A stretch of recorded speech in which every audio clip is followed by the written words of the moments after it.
What's up? What's up? It's the Arthemus Experience with Deke.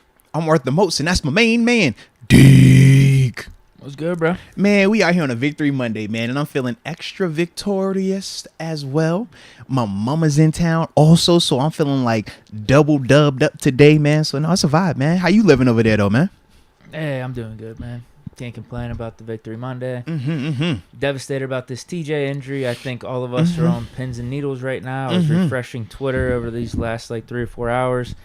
And we got nothing. Unless this one dude, what's his name? Jonathan Jones? Something like that. I had never heard of the gentleman because I don't really follow a lot of the analysts like that. That's not my thing. But, yeah, he just kind of popped up. They say he's with CBS, so that counts for something. That does count for something. And he said what, 8 weeks? He said partial tear? Yeah, he said partial tear. I didn't even see him say 8. I saw him say partial tear. He's going to miss a month or so. Okay. Yeah, and I was like, all right. Yeah. Schefter and Rappaport said that TJ got his first opinion today, and they're going to wait till tomorrow for the second and third. Yeah. I don't know if that's good or bad. Seems like a lot of opinions. Well, we could discuss it, especially being that we have somebody in the room that has actually tore his pec before. Okay, let's hear it. You know, so it's definitely one of those things, man. I just didn't know. Do we want to talk about it right now, or do we want to, you know, what I'm saying, like, yeah, we save it. I don't care. All right, yeah, we can get into it. We get into it then, but yeah, both. You know what? Let's get it out the way. You know what? It's gonna come back up anyways. We'll wait. Okay, we'll save time. We'll start the show like we like to start it though. But yeah, man. Yeah, it's depending on how you feel about the dude. Is he in your, you know, in terms of guys breaking news, is he in your who, Schefter? No, the cat from CBS. Jones? Where is it? Because you know how I feel. I'm like, if it's Shefty, never heard of him. I listen to Shefty. Rappaport, I'm Jason Lock and Forums, like kind of 50-50 with, but you know, this dude, I'm like, yo, dude, should I believe him? Should I get hope, optimism? I don't know yet. Yeah, I don't know what to make of it right now. Yeah. I'm going to go off Schefter and Rappaport's tweets today. I'm not going to get my hopes too high. Fair enough. But no, in all seriousness though, man, yeah, I did tear mine. Mine wasn't completely off the bone, so I didn't have to have surgery, but it was definitely 6 weeks before I was even thinking about anything football related. Now, his is in season. Mine happened during the Denver Broncos playoff game, so it was a little bit different in terms of the timetable. Like, we weren't having to be as aggressive, but yeah, just thinking of 4 weeks, I'm like, I don't see that. Thinking of 6 weeks, I'm like, I really don't see that. But the one thing that TJ does have going for him, because like I said, mine was with it not being torn completely off the bone, so I'm hoping it's very similar to TJ. The other instances are when it's torn completely off the bone, and I'm sure that's part of what they're getting the second opinion on. When you look at them, when you're talking torn off the bone versus not completely off the bone, is not as cut and dry like people are making it sound. Oh, just look at the x-ray. Hey, if it's completely off, then yeah, you're fine.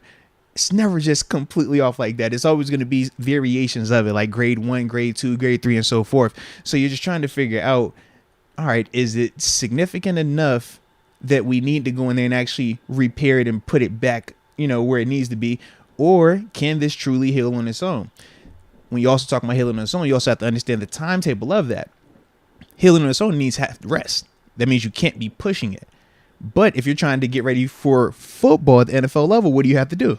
Work. You have to work. So that's the issue that you're dealing with when you're talking about the timetable of, hey, we want you back this season with the injury that you need to let rest to properly heal and close back up. Now, like I said, when I did mine, that was what, 2016?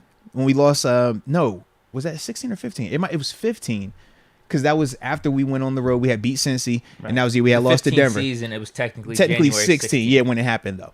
Yeah, so for me, I remember like even when I got to OTAs, like think about it, I tore it in that December or that January game in the playoffs. Going into OTAs was my first time doing anything football related, and even then, we had the conversation of Moats is OTAs, so you're going to do everything, but if there's contact and you feel like you're fighting with a dude, let him win, because it's not worth you re-injuring it. Because that's the other part when you're talking about the torn pec. It's one of those things that once you tear it, your probability of tearing it again does increase. So you have to be a lot smarter in terms of how you bench press, in terms of how you lift weights, in terms of just certain things which you're doing out the framework of your body. Even me now, I still feel it at times. So, yeah. So like I said, even though we break it down as, okay, it wasn't torn off the bone, he doesn't have to have surgery. But don't look at it in the sense of like it's the end all be all. I'm just saying when people try to, for comfort purposes, say, "Oh man, he'll be back in 4 weeks," it's like it's not that simple either. Just because you're not having surgery, it still is a lot that kind of goes into it. So, like I said, it's a significant injury. But in terms of the positive that I said for this scenario is this: only one person I've seen come back in season when it was torn off the bone, and that was JJ Watt. He was the only one that went and had surgery. So I think you're right. So, we take that how we want to take that. That could be a positive. And TJ was looking like JJ yesterday. Absolutely. He looks bigger. Yeah, absolutely. He almost looked like he had a JJ frame to him walking off the field. So it's like, if there's anybody that can do it, I would not put it past TJ. I'm just saying from my personal experiences. And then another guy who actually did have to have the surgery was Cam Hayward. He had that during the 2015 season as well early on. He didn't make it back. So he's been fine though. Yeah, he's been fine since. Yeah, because the part that you were talking about, right. I still feel. But he took time. But he took the whole. You know what I mean? So that's the thing. It's like if you're gonna rush it back, it's a difference in terms of how much it's going to be and then what you're asking that player to do. We're not saying can TJ come out and just be a regular player. We're asking is TJ going to be TJ Watt, and that's what I'm saying in the sense of it is going to take a little bit of time just with the nature of the injury. If it's torn in any capacity. Now, hopefully, when he gets the second and third opinion, which when you're talking about second and third opinions, is really that what I was talking about right there. How much torn is it? Like, where are we talking about this? Okay, what are the short-term pros and cons? What are the long-term pros and cons? Because that is a conversation as well. And depending on what time of the year it is, make you do some crazy stuff. I know for me, I was trying to talk them into if we would have won in Denver, I want to play in the AFC Championship game, or if I'm a AFC Championship game, I want to be back for the Super Bowl. And they're like, bro, that's a 4-week window. It's not happening. And in my mind, I'm like, man, y'all crazy. I'd be out there with one arm because you want to be out there. But realistically, man, it was like, we could have been in that Super Bowl. It wouldn't have mattered. I ain't had nothing for him. You know what I mean? But that's part of it. You know what I mean? So with TJ, I do believe that, if anyone can heal fast, it would be that guy. But I don't have the most optimism about the situation right now, if we're being fully candid. I'm bracing for 8 weeks. Yeah. If we get 8, that'd be awesome. For me personally. And I think we can make it through those 8 weeks. If we can get 8 weeks, I would love that. I think that would be a great scenario because to me personally, I would think that would give him plenty of time where he's not rushed back. But at the same time, it's not the season ending type. It's not going to kill you because it's the earlier portion of the season as well. Our next 3 weeks, not bad in terms of schedule. How are we going to say that? We only had 1 week. Pats, Browns, Jets. Browns with Brissett. Patriots look bad. Jets with Flacco. I like our chances. You just named the 3 offenses as if our offense did something special yesterday. I liked our defense. I do too. And I think our offense will improve, should improve, hopefully. Well, easy solution. I mean, there's two easy solutions I can give you to improve the offense right now. Hey man, we're gonna get to it. I can't tell you the 2 solutions. Hey man, we'll get to it without a doubt, baby. Without a doubt. Number 7 involves number 8. Yeah. But anywho, let's go ahead and start the thing how we would normally start it without having the injury conversation at the beginning of the thing. That's what people wanted to hear, though. Oh, they wanted to hear it, man. That's why everyone's on the I still didn't know about Najee. Najee's the other one that's kind of flying under the radar because you also remember Shefty said that he re-injured the Liz Frank that was sprained that we thought was just a step on. So for me, now I'm over here like, well, knowing that it's a re-injury and seeing the pain that he was in when it first happened, I'm like, man, how long is he going to be out? Like, is this something where I'm 2 weeks or is this a little bit longer? We should sit him. I think we should sit him for a little bit. I like what Jaylen Warren was doing. So Najee didn't even look right from the start. Mm-hmm. So that was weird. I think we can get away with Warren for these next. Let's have Najee get back right is what I'm saying. Okay. It's not like I'm not just tossing Najee out the window. What I'm saying is like I want Najee right, and if that takes rest, we can deal with it. Okay. Dude, Warren had some pop. I like some of that blocking. Okay. Now we're going to get to it then. We'll get to it. But you know what? Let's start the show how we do. Let us know where you are tuning in from. After that, man, we'll give you the big boy shout-outs to start this thing off, baby. Let's get it. Alex Papamichael. Saying Victory Monday, baby. Victory. You better believe it. Drew Komorowski. 406 Montana. Alex will step up and help with TJ out. Warren and Derek in the power backfield. And for God's sakes, have Mitchell roll out. All right. King Stacks from the 610. Bethlehem, baby. Let's get it. Let's get it. Staying clear. Checking in from the 905 Toronto. Excuse me. Like, defibrillator had a workout yesterday. Oh, yeah, it be like that sometimes, man. But those are the good ones. I like them type of games personally, man. Oh, yeah. Ryan Hunt. 814. Evansburg in the building. Let's go. Shout out to Evansburg. I actually have never. No, actually, I have heard Evansburg. Yeah. Gorilla Mode. 301. Mako, Maryland. Checking in. Huh. Okay, let me hop in a couple of these, man. I got Jonathan McDormand tuning in from the 919, Durham, North Carolina. Go on and one for you. I'm sorry. I get excited every once in a while. All right, let's see, man. We got Stan Clear checking in from the 905. Oh, I think he's the one who just said that, right? Toronto. Yeah. Yep. Myron Bennett tuning in from the 315, upstate New York. I'll trade that W for TJ Watt right now. Yeah, I'm sure that is a dilemma that people are dealing with. It is funny. People That's are the dilemma, thinking man. of this as like we did the Yeah. Thanos Soulstone trade. It was like, no, TJ got hurt and we still had to play a game. Yeah. It's not like we did that trade because we wouldn't do that trade. I would take the loss if it meant You we would? keep TJ. You would take the loss? Yeah, one game. I'd rather have TJ for Okay. like, let's say I said best case scenario for us is 8 weeks. I'd rather Okay. have TJ Watt for these next 8 weeks and Fair have that enough. loss. Fair enough. I would. I think it'd Okay. be more impactful for us long term. Okay. I just know, every win counts, though. It does. That's the other That was part. that was a huge win. It And- actually was a huge win. Yeah. Like, I think of, like, everything that took place league-wide within the division as well. I'm like, that's a big victory. Like, did it cost a lot? Yes.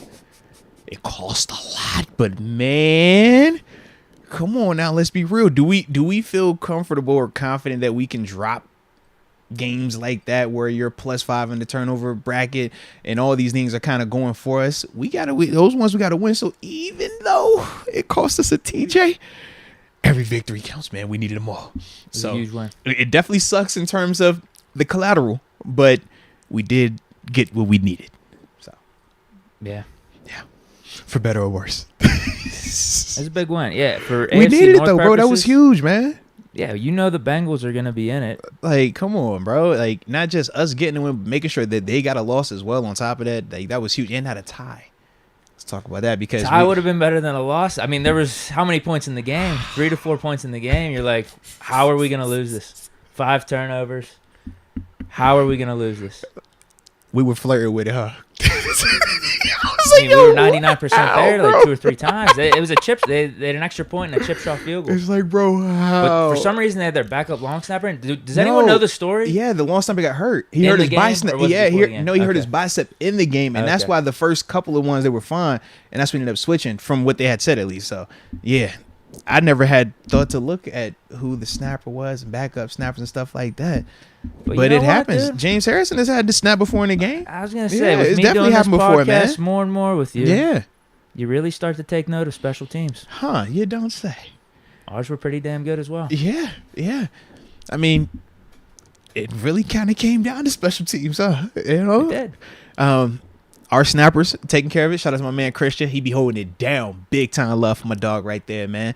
But yeah. And I would also say this too, because the one that Minka actually blocked, I know on the broadcast they were really like harping on the timing. Oh man, he's got to be faster. From my perspective, I don't know if I buy that. I to me personally, I thought it was on whoever that tackle was. It was an offensive lineman, but it wasn't Jonah Williams. They sub a different package for their field goal block, but that tackle left the tight end out to dry. The way the protection works is their protection is similar to ours here. You're blocking area, so that wing up back tight end guy has a block, and then your hand as the tackle has it, and that's how we secure this. We also secure with our legs, and that's how we block that. And then on the outside, my left hand was punching that guy coming off the edge. The tight end does this, or the wing does this and this, and he's fine. That offensive lineman dude never puts his hand out until it's too late. He goes here and he's lazy with that left hand, and that's how Minka's able to jump that gap. That's just technique. To me, like I said, I didn't put that on that snapper, even though that was like the storyline they tried to go with. Oh man, well, when it's a new snapper, you got to hold the blocks a little bit longer. To me, it was just more so, man, that tight end has to shoot his hands. It was an offensive lineman there as the tight end, but on that field goal protection, he has to secure the gap. And when you don't, that's the jump through. And that's why Mink was able to jump through like that. And then on the flip side, you look at when we kicked the Boz game-winning field goal, watch on our right side of the protection how both of our tackle and tight end, They both secure that gap, get enough of that guy jumping through, and that's why he's not able to get the block on it. But it's literally that different of shooting the hand versus being lazy and not shooting the hand. So special teams doesn't matter, man. For the Minka one, that ball was up in the air forever, it felt like, after it hit his hand. Because you saw he blocked it. I'm like, wait, is there enough, though, for it to make it over? Got you. And, yeah, it finally fell short, and that was insane. That was insane. Between that block and then when Boz hit the upright, bruh. Oh, McPherson missing the chip shot in overtime. I'm like, all right, this is like a 25-yarder or whatever. Did you see it? The snap was bad, and, the hole was bad. It was all jacked up, I'm wondering how, though, like, with a kick being that close, how does just the laces being in mess the kick up that much? No. Watch McPherson. Your steps are off.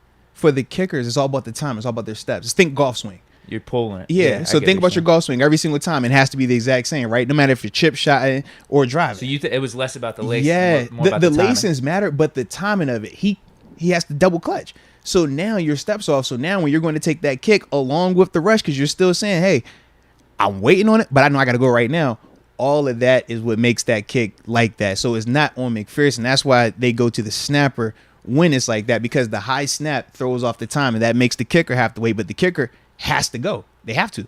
So now you're talking the difference of, and I've talked to kicker, Sean Sweetson. He's the one. So when you hear me saying this is Sean Sweetson. Okay.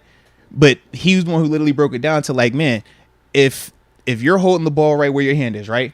If I step here, I'm money. If my step is here, it'll miss. Literally, you're talking the difference of that much. But it's that type of stuff. So he's like, yo, when the snap is off or when the hole is off, all of that kills everything. And you're just kind of hoping and wishing from that point. So that's the part where it's like, even though it was a chip shot, because the operation was so jacked up, that's why it's such a harder kick to make like that.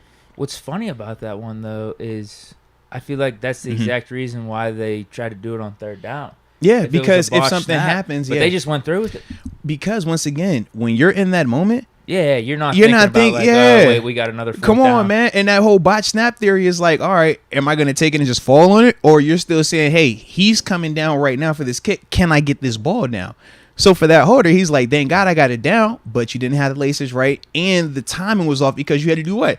Come up here to get it and then bring it back down. And when you're talking about the difference of how fast it is, it's not even a full second. It's like 0.3 or 0.6 something seconds. So when you're talking the difference of here to here versus here to here, all that matters on those type of plays. So that's why it's like, man, when you talk about like the backup snapper and all, I'm like, yeah, that thing is crazy, but it does matter. And that's why whoever's been backup snappers, I've been a backup snapper in my life. That's your doomsday scenario right there. I've literally had it happen one time, and it was in high school. And literally, I know that feeling. Your first snap, you're trying your best to say, I'm cool, I got this. Your coach is like, yo, you practice. You've done 30, 40 of this in practice. You feel good. Until you get out there, and that referee is like, all right. And you like, bro, this is for real. Man, that first snap I did went up here. Next snap I did went down here. Third snap was over here. Fourth time we said, coach, you got to go for it. We ain't got no more punting. We ain't got no more field goals. Like, that's what it is. And when you talk about Cincy, that's what it became. Yep. Because it is such a, like, we talk about the reps of quarterbacks in practice. We talk about the reps of linebackers, receivers, safeties, corners, right? And we take that for granted when you're talking the backup special teams guy. That backup snapper, he's not working on it the way that the starting snapper, the starting holder, and the starting kicker and punter are working on it. The time we spend watching tape, the time we spend working on our steps, that's all they're doing. So when you talk about, hey, man, Deke, now I know you be snapping every once in a while, bro. Now, look, we got the Pittsburgh Steelers out here. We need you to go out here and snap 2 times and get us the win. Changes everything. Yeah. Happened with us last year. Yeah, Balls too. Absolutely, man. Absolutely. It changes everything. Did we even attempt? No, because we were going to try with no, because Presley said he had never kicked before. It would have been Ben doing the holding too. So it's been new holder, new kicker. And remember, Presley, this first time ever kicking off was in that game as well. Yeah, it was terrible. Yeah. But shoot, Kansas City had a situation where they had to go with Justin Reed, the safety. Yeah, but he's actually like a decent kicker. He's kind of like the Ocho Cinco vibe. Yeah. But you can see, man, it's like you don't have a lot of backup specialists or special teamers, man. I remember back in the day before, everything got cleaned up, that was like a mission. Like, can you get their snapper out? Dead serious, bro. If you can get the long snapper out, it changes everything.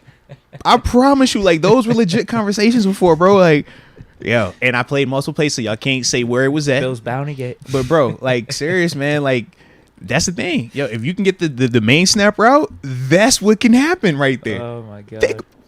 As we laugh about it, it is jacked up, but It saved us. It saved us, bro, and that is the truth, man. As jacked up as it is true. All right, let's get into these super chats. All right, and yeah, make sure you screenshot them things too on the front here, because I feel like it's gonna be one of them ones today, because it's a Victory Monday, player. I'll do my best. AJ Martinez. And that's right. Make sure y'all liking the stream, subscribing, and notification. But I forgot we supposed to say that all the time, so I have that out there. It's on my checklist. All right, I'm good now. I hit the like button. AJ Martinez, pound the rock with Derek Watt. He has a $5 million contract. Use him. Run the damn Maryland power eye with 3 backs or run trap plays, something. Hey, Derek Watt did get a snap in there. I saw him on offense. I think he had 2. Yeah, I seen him in protection. No, one he ran a route on, actually. Excuse me on that. Yeah, the other one, he was in the backfield. I'm like, yeah, so we're just punting on the series, huh? Is that what we're doing? I was like, oh, this is the vibe. Just let it live, man. Let it live, bro. Let it live.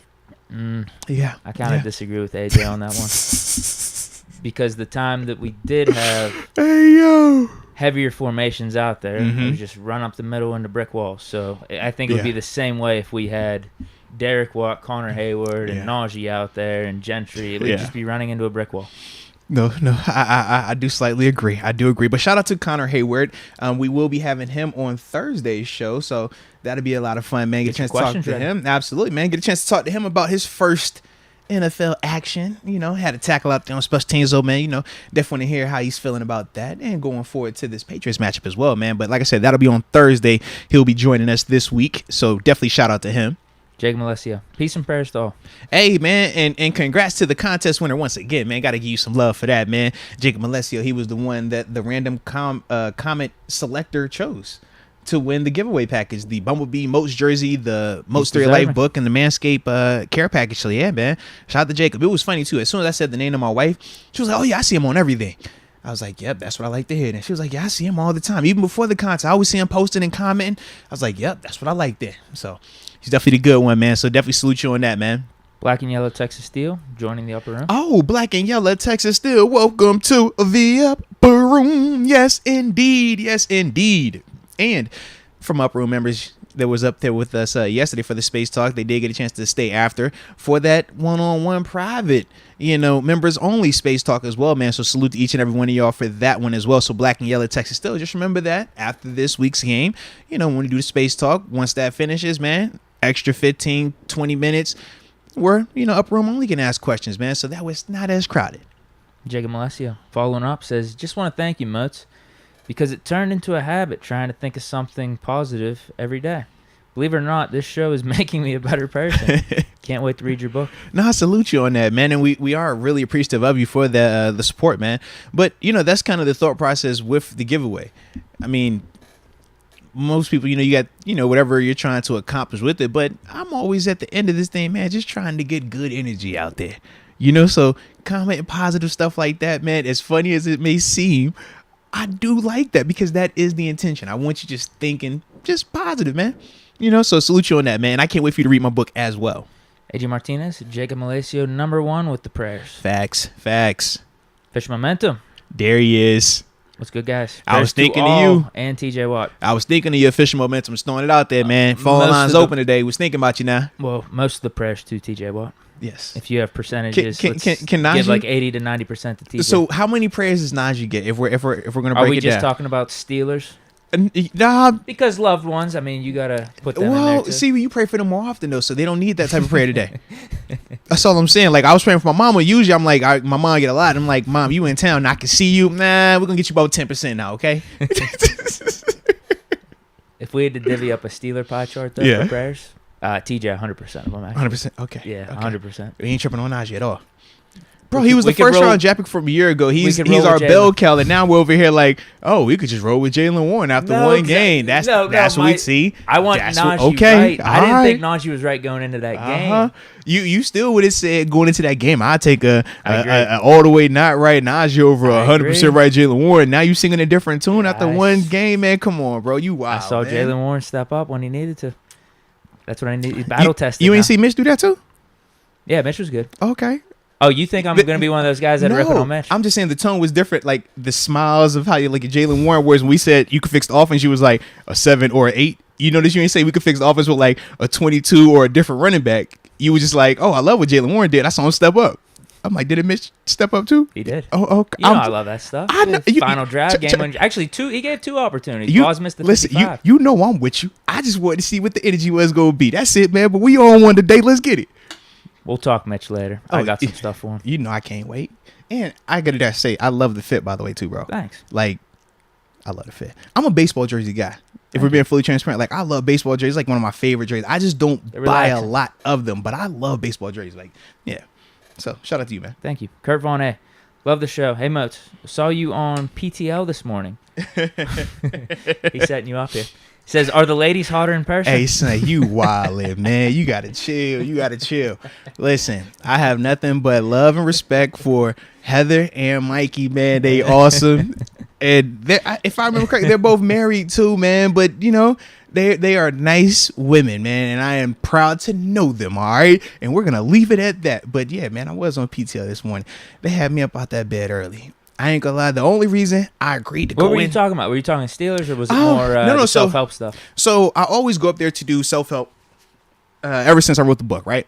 So they'll have me come on once a month, and we call it Motivation Mondays, right? So I come up there and I have like different things to motivate people or different techniques that I just use in my life. So today I was talking about different grounding techniques, right? When life is getting busy and stuff.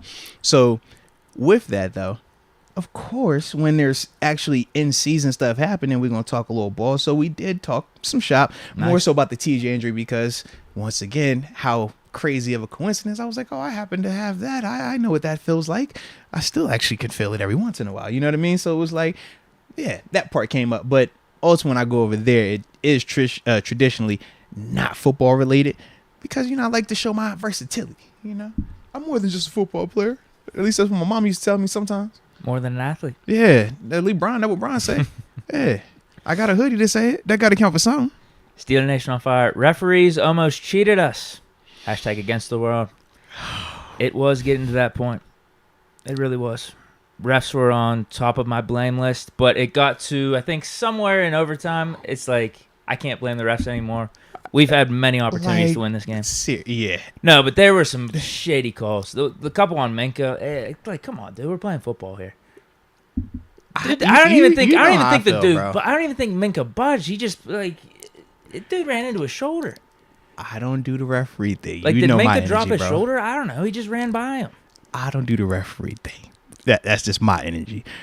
Like I said, for every that we're going to say on the Steelers side, it's going to be Bengals fans saying the same thing on their side.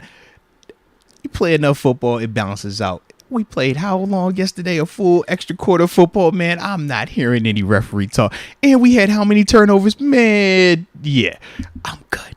There was a lot of ball don't lie moments though with those turnovers too. And that's fine. But either way, I'm just like, we can always play the back and forth game. That's all. Understood. Yeah. How about the one, though? Now, this one isn't really on the refs.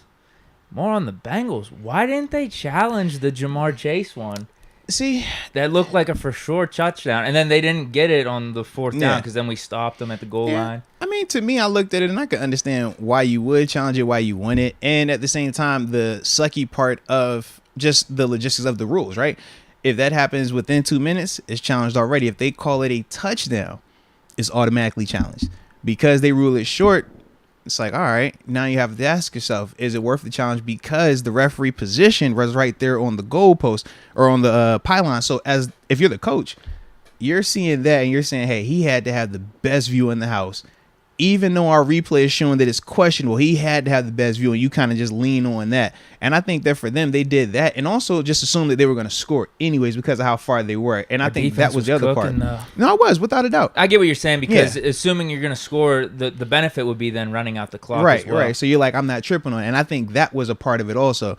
But just from my time on the sidelines, when I've heard Coach Tomlin kind of talk through it, when a player is like, nah, man, you got to challenge that. And he's like, man, that referee got the best seat in the house. He's staring right there at him. If he said it ain't good, it ain't good.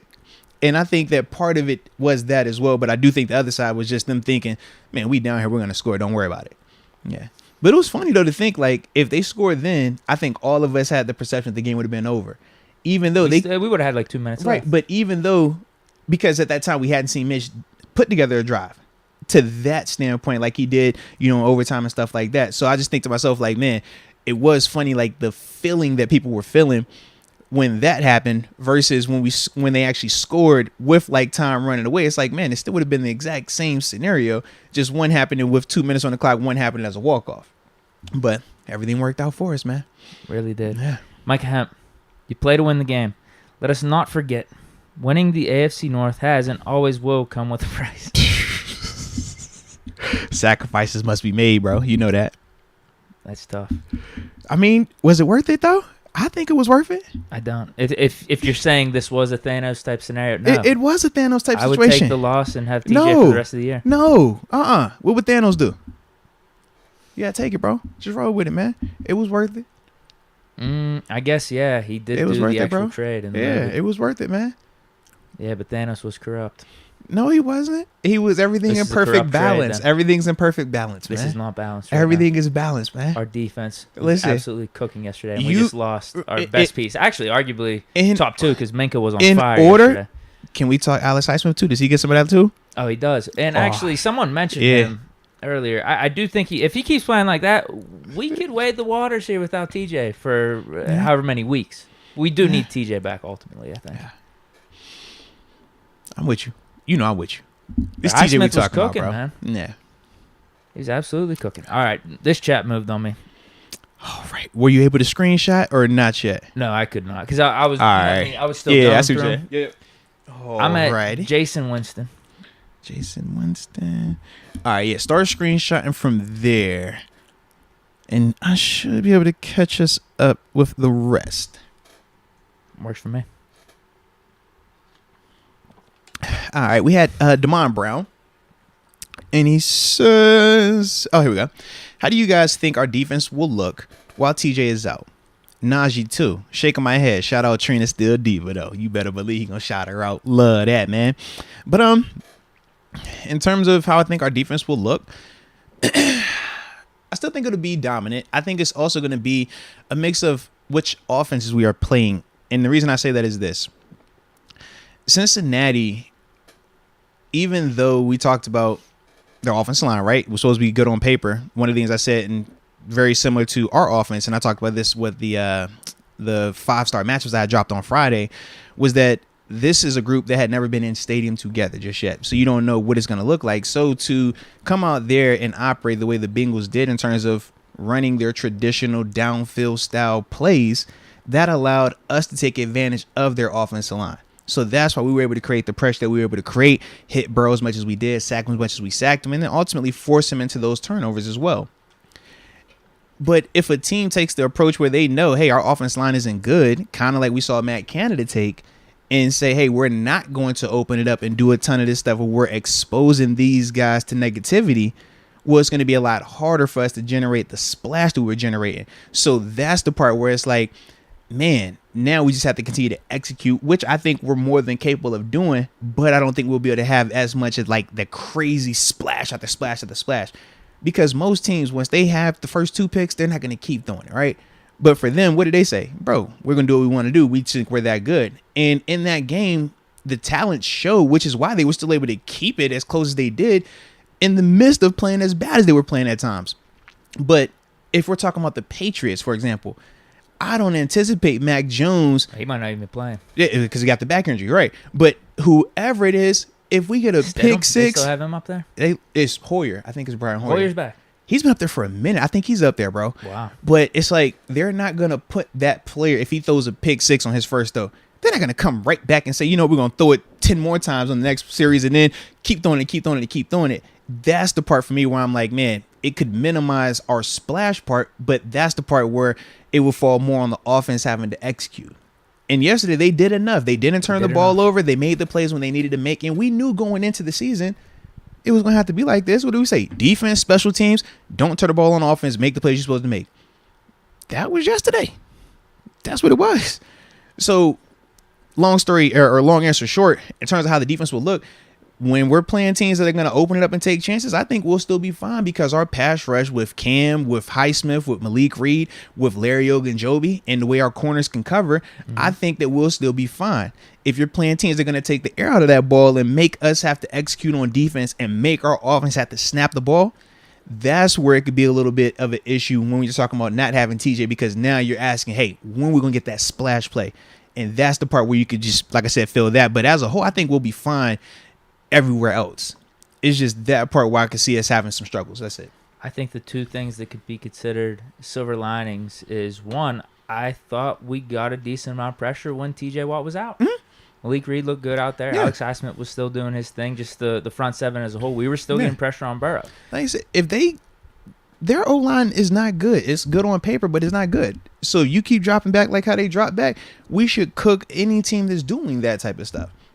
Absolutely. And then the other thing would be, with us still looking halfway decent without TJ out there as a defense, that was probably the top offense we're going to be going up against this year in terms of Burrow, receiver. Although they were missing T. Higgins, that was some impact on them. But you get my point. I mean, we were going up against an offensive juggernaut that most people are considering one of the best in the league. Yeah, but remember, in terms of skill position. But this was the same conversation that, like, when we talked about our offense, some of the things that I was like, I'm always cautioning is, like, our skill position, we still feel great about our receivers and running back. Cincinnati feels great about their receivers and running backs. The problem for both of our teams is offensive line right now. The difference was, though, we didn't put Mitch in this offensive line in positions to have that type of negativity. Now, the flip side was the offense didn't. But the flip side was the offense didn't look as explosive. But what did we do? Mitch outplayed Burrow yesterday. I know Burrow ended up hot at the end and he did what he needed to do to make it close. But in terms of cleaner, he was cleaner. I told everyone. Yeah, you did. I told everyone. You did. Burrow didn't look right. I mean, I'm telling you, I think that appendectomy stuff and him not playing in the offseason it was no definitely affected him. First half? Yeah, it was no practicing, but that was what we talk about in terms of it's not a preseason. He wasn't playing. That was the impact. It was the no practicing for him. That was the difference because we broke that down as well, right? But you look at this first, the pick six. It's just a terrible read. It's late eyes, it's a late throw, and it's a bad ball position as well. In terms of Tampa 2, you can't throw it late and inside, so I'm going to hit the honey hole. That ain't how it works. But any quarterback that plays football knows that. Joe Burrow knows that. Joe Burrow's going to be looking at that tape like, why did I even throw that? But when you haven't practiced, when you haven't played, and now you're out there and it's happening like this, that's what happens. But that's also part of the reason why when you're saying, hey, man, with certain veterans, you're like, yo, you give them the benefit of the doubt because they're able to traverse some of that. We did see him at the end of it, right? Start getting it, start figuring it out, start heating up. And that's the thing, just, just a tip of the cap to how talented he is as an individual. But, you can see it. You could definitely see it early on. And we took advantage of it, and rightfully so as well, man. Yeah. As long as TJ out for the year, we can make it work. Yeah. I really believe that. I like our next 3 games, our next 3 weeks, and then we have Bills, Bucks. Those are obviously going to be harder opponents, but I think we could be all right. I like it. All right, let's go UW. He says, Deke, all up on that false optimism mixed with coping over Pitt offense. Look like 2019. Offense decent. Line play and questionable play calling. # fire Canada.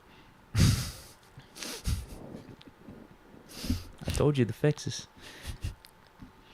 Why do we got to do this today, though?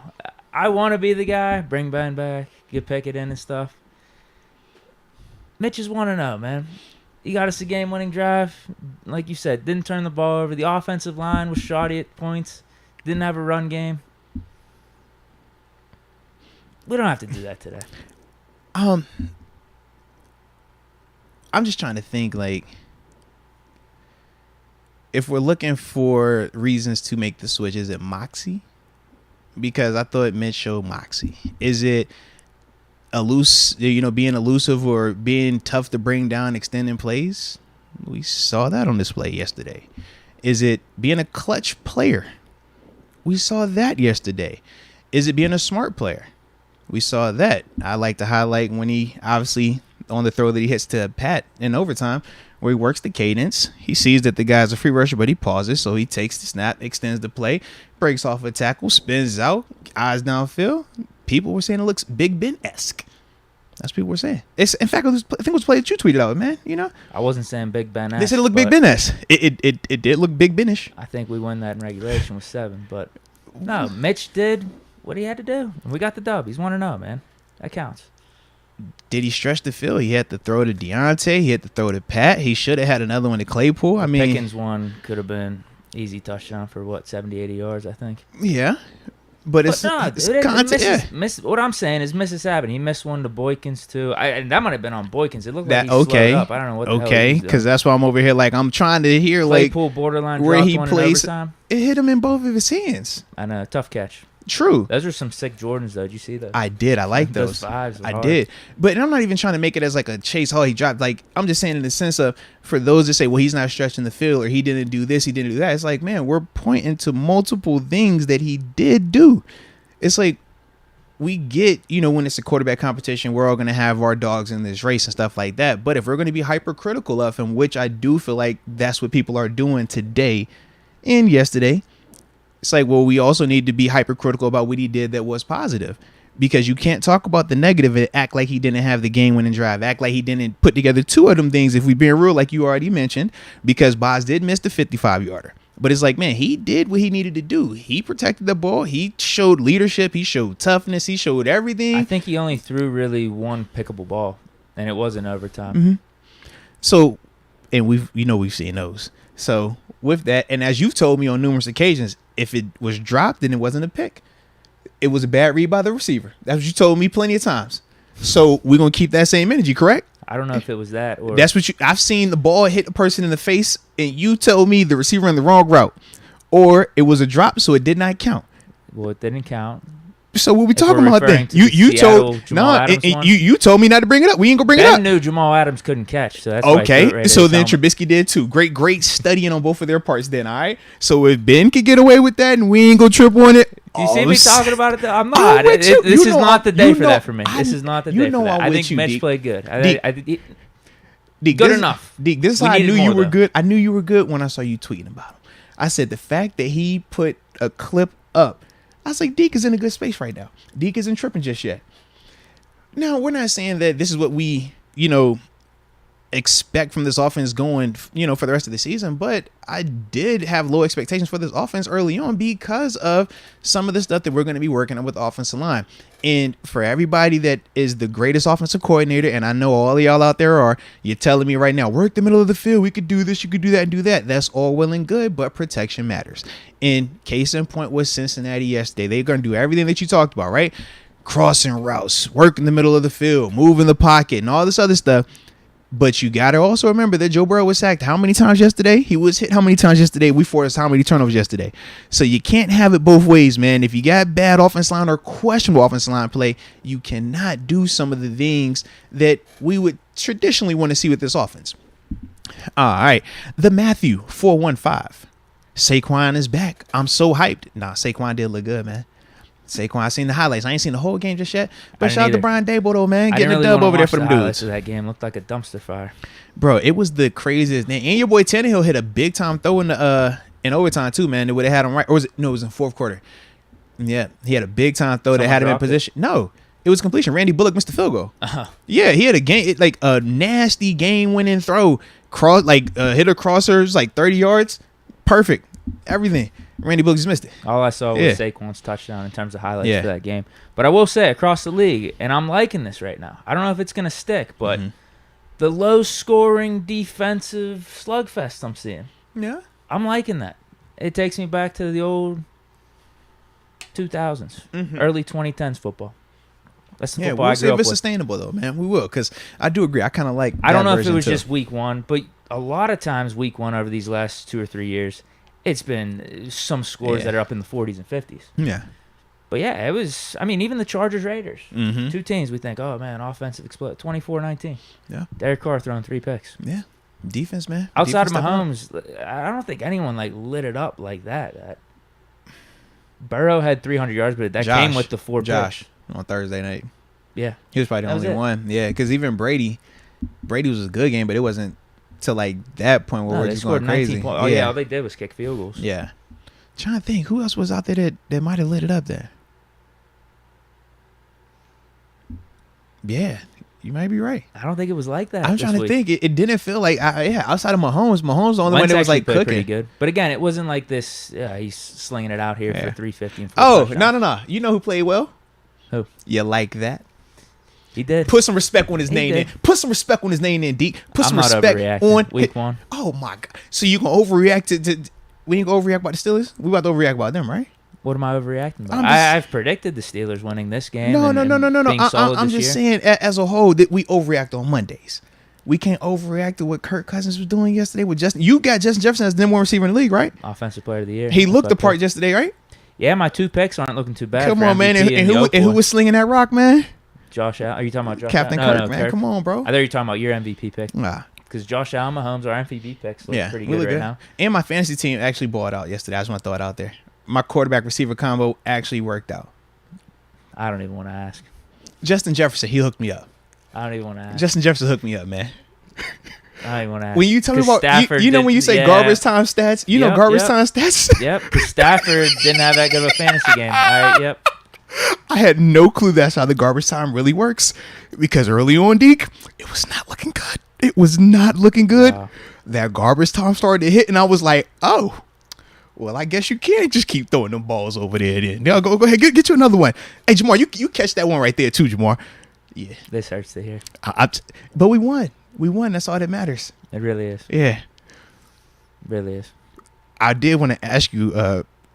I ain't gonna do it. You can. Nah. I'm gonna leave it alone. It was, it's about our secondary in a sense, but I don't want to do that just yet. We good. All right. Do you want to talk secondary? We'll get to him. I like what they did. We'll get to him. All right. Richard Arbizo says commentary yesterday sounded like they believe it was Ben, in all caps, that did the sabotaging last year. And shout out to Boz for bouncing back to get us the dub. I didn't get that. I thought the one guy said, if anything, it's underrated how Ben's performance was with this team. I didn't hear much else about Ben from the broadcast, though. That was, I think, the only thing I heard. Coincidence that was the only thing I heard? I don't know, but maybe because I don't remember hearing a lot about him either. Maybe I was missing it. That was the only thing I heard. And was that on our broadcast or was it Sunday Night Football? I don't think they were watching it on too. Yeah. No, it was definitely our broadcast because I don't think anything else I watched went into the Steelers-Bengals game that much. It was definitely on the broadcast. And he said, yeah, Ben, what he did last year was underrated. He talked about like game-winning drives or something and him just being able to get it done when it mattered. I thought it was a good compliment. No, I'd agree. I would definitely agree, man. All right. Next up, Steeler Nation on fire. Says, when did the Bengals lose their long snapper? Some point in time in the game. At least that's what the broadcaster said. Like I said, I was not studying who their long snapper was starting, nor who the replacement was going to be. So, yeah, I could not tell you with certainty when that actually happened. But the broadcaster said that that's when it happened at some point in time. So, yeah, all I know is the snaps definitely look different later in the game versus earlier in the game. When he hit that 59-yarder, everything looked perfect. So, yeah, I don't think that, there was a snapping issue at that part of the game. I'm still waiting to see which one was it. I think the Boswell field goal that took us to 20. Still waiting to see that. I don't think anyone's seen it. Oh, man, yeah. Even though the replay is not up there either. Yeah. It's not there? You're absolutely right, bro. Live TV, the camera work was shoddy all over the place. I don't know who was in charge of that. That was terrible. And that was a decent length of a field goal. It definitely was, yeah. I would like to see that field goal. Yeah. Can someone get it to me? I would agree with you on that because as I was rewatching the game, I definitely said the same, like, yo, am I missing a play here? Like, it went from third and whatever to, all right, still is kicking off. I'm like, what the? Something happened here. So, yes. Hi. Zach Miller says Mason to the Cowboys, ? We need a third and some all black Air Force Ones. # here we go. It's either him or Jimmy G, right? Yeah. Although the Niners. Well, it depends on how long he's out, though. Either way, starting Jimmy G next week. It's a lot on the table over there, man. It's a lot, man. But the NFC's weak. Niners will have a chance to at least compete. Now, I think Jimmy G's limited and stuff, but I mean, he has gotten the Niners in the playoff, though, whenever he starts a lot of games. I like how you just say in the playoffs. Don't disrespect Jimmy like that. Jimmy has taken his team to the Super Bowl and to the NFC Championship game on multiple occasions. Within the last 5 years, multiple occasions. We got to put some respect on Jimmy, man. Don't try Jimmy like that, man. He's good. He's fine. He can get him in the playoffs. But no. He doesn't get you. He gets you to the big games. He gets you to the big games. Yeah. He's a big game guy, is he not? I mean, the one time I think they won when he threw like 80 yards or something. Does he still get you to the 80 yards, something like that? So did he turn the ball over? Did he kill him? Did he lose the game? I do think it was. And that's the one game you're naming. Like, think about it. You're naming one game in a whole season of games in a whole postseason run. Super Bowl. And we're going to talk about one throw that he missed. We're going to talk one throw he missed. Other than that, he does everything that you need in that game for them to win.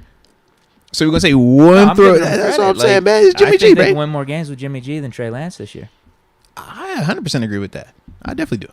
Yeah, that's all I'm saying. Man. But if you're the Cowboys, you calling up Mason? Yeah, he's better than whoever the backup is. Cooper Rush. Would he be better this season, though? Those Southwest ties, too. Oklahoma State. I'm saying, you think he's better this season, though? Without a training camp, without any type? You just going to call him up and say, hey, forget all the Pittsburgh stuff, learn this Dallas stuff, and do it on the fly, and with all these eyes on you? Well, Jerry Jones is a marketing guy. I feel like that would be better for business, at least. I think you could sell more tickets. I thought just Mason Rudolph we talking about. Y'all said he was terrible. I think it's more exciting for Cowboys fans if you bring him in for a few weeks. They already know Cooper Rush ain't the guy. What is every Steeler fan going to say if that trade happens? We got y'all. Good work. Thank you. Enjoy him. Man, Cowboys fans ain't tripping like that. They know what's up. They ain't mess with us. They say, nah, man, y'all too loud about Mason over there. Y'all keep trying to throw him in every little trade. I don't want him. So you're saying they'd rather have Cooper Rush right now than Mason? I just think in the sense of, number one, we don't know how long Dak is going to. I know he has to have surgery, but they don't. I think it was like 8 weeks. 8 weeks? Okay. Yeah. 6 so, to 8. Because you also got to ask yourself, whoever you're bringing in here, are they going to actually keep this team above water so you're still competing to actually get to the postseason? Or are you saying, you know what, our quarterback is hurt, our left tackle is hurt, James Washington, who we brought over to help out in the receiving room, is hurt? Do you just say, you know what, we're gonna compete, we're gonna get it how we get it, but we're not doing anything that's gonna jeopardize our future? That's the other part I was thinking of as well. Depends on what they want to do. You're Depends right. It depends. All right. Oh man, did the chat jump again? Wait a minute, where are we at? Wait a minute. Oh, there we go. Jason Winston. I haven't caught up to you just yet, have I? I don't think. Yeah, because I could not remember which name you said. Or was it Jason Winston?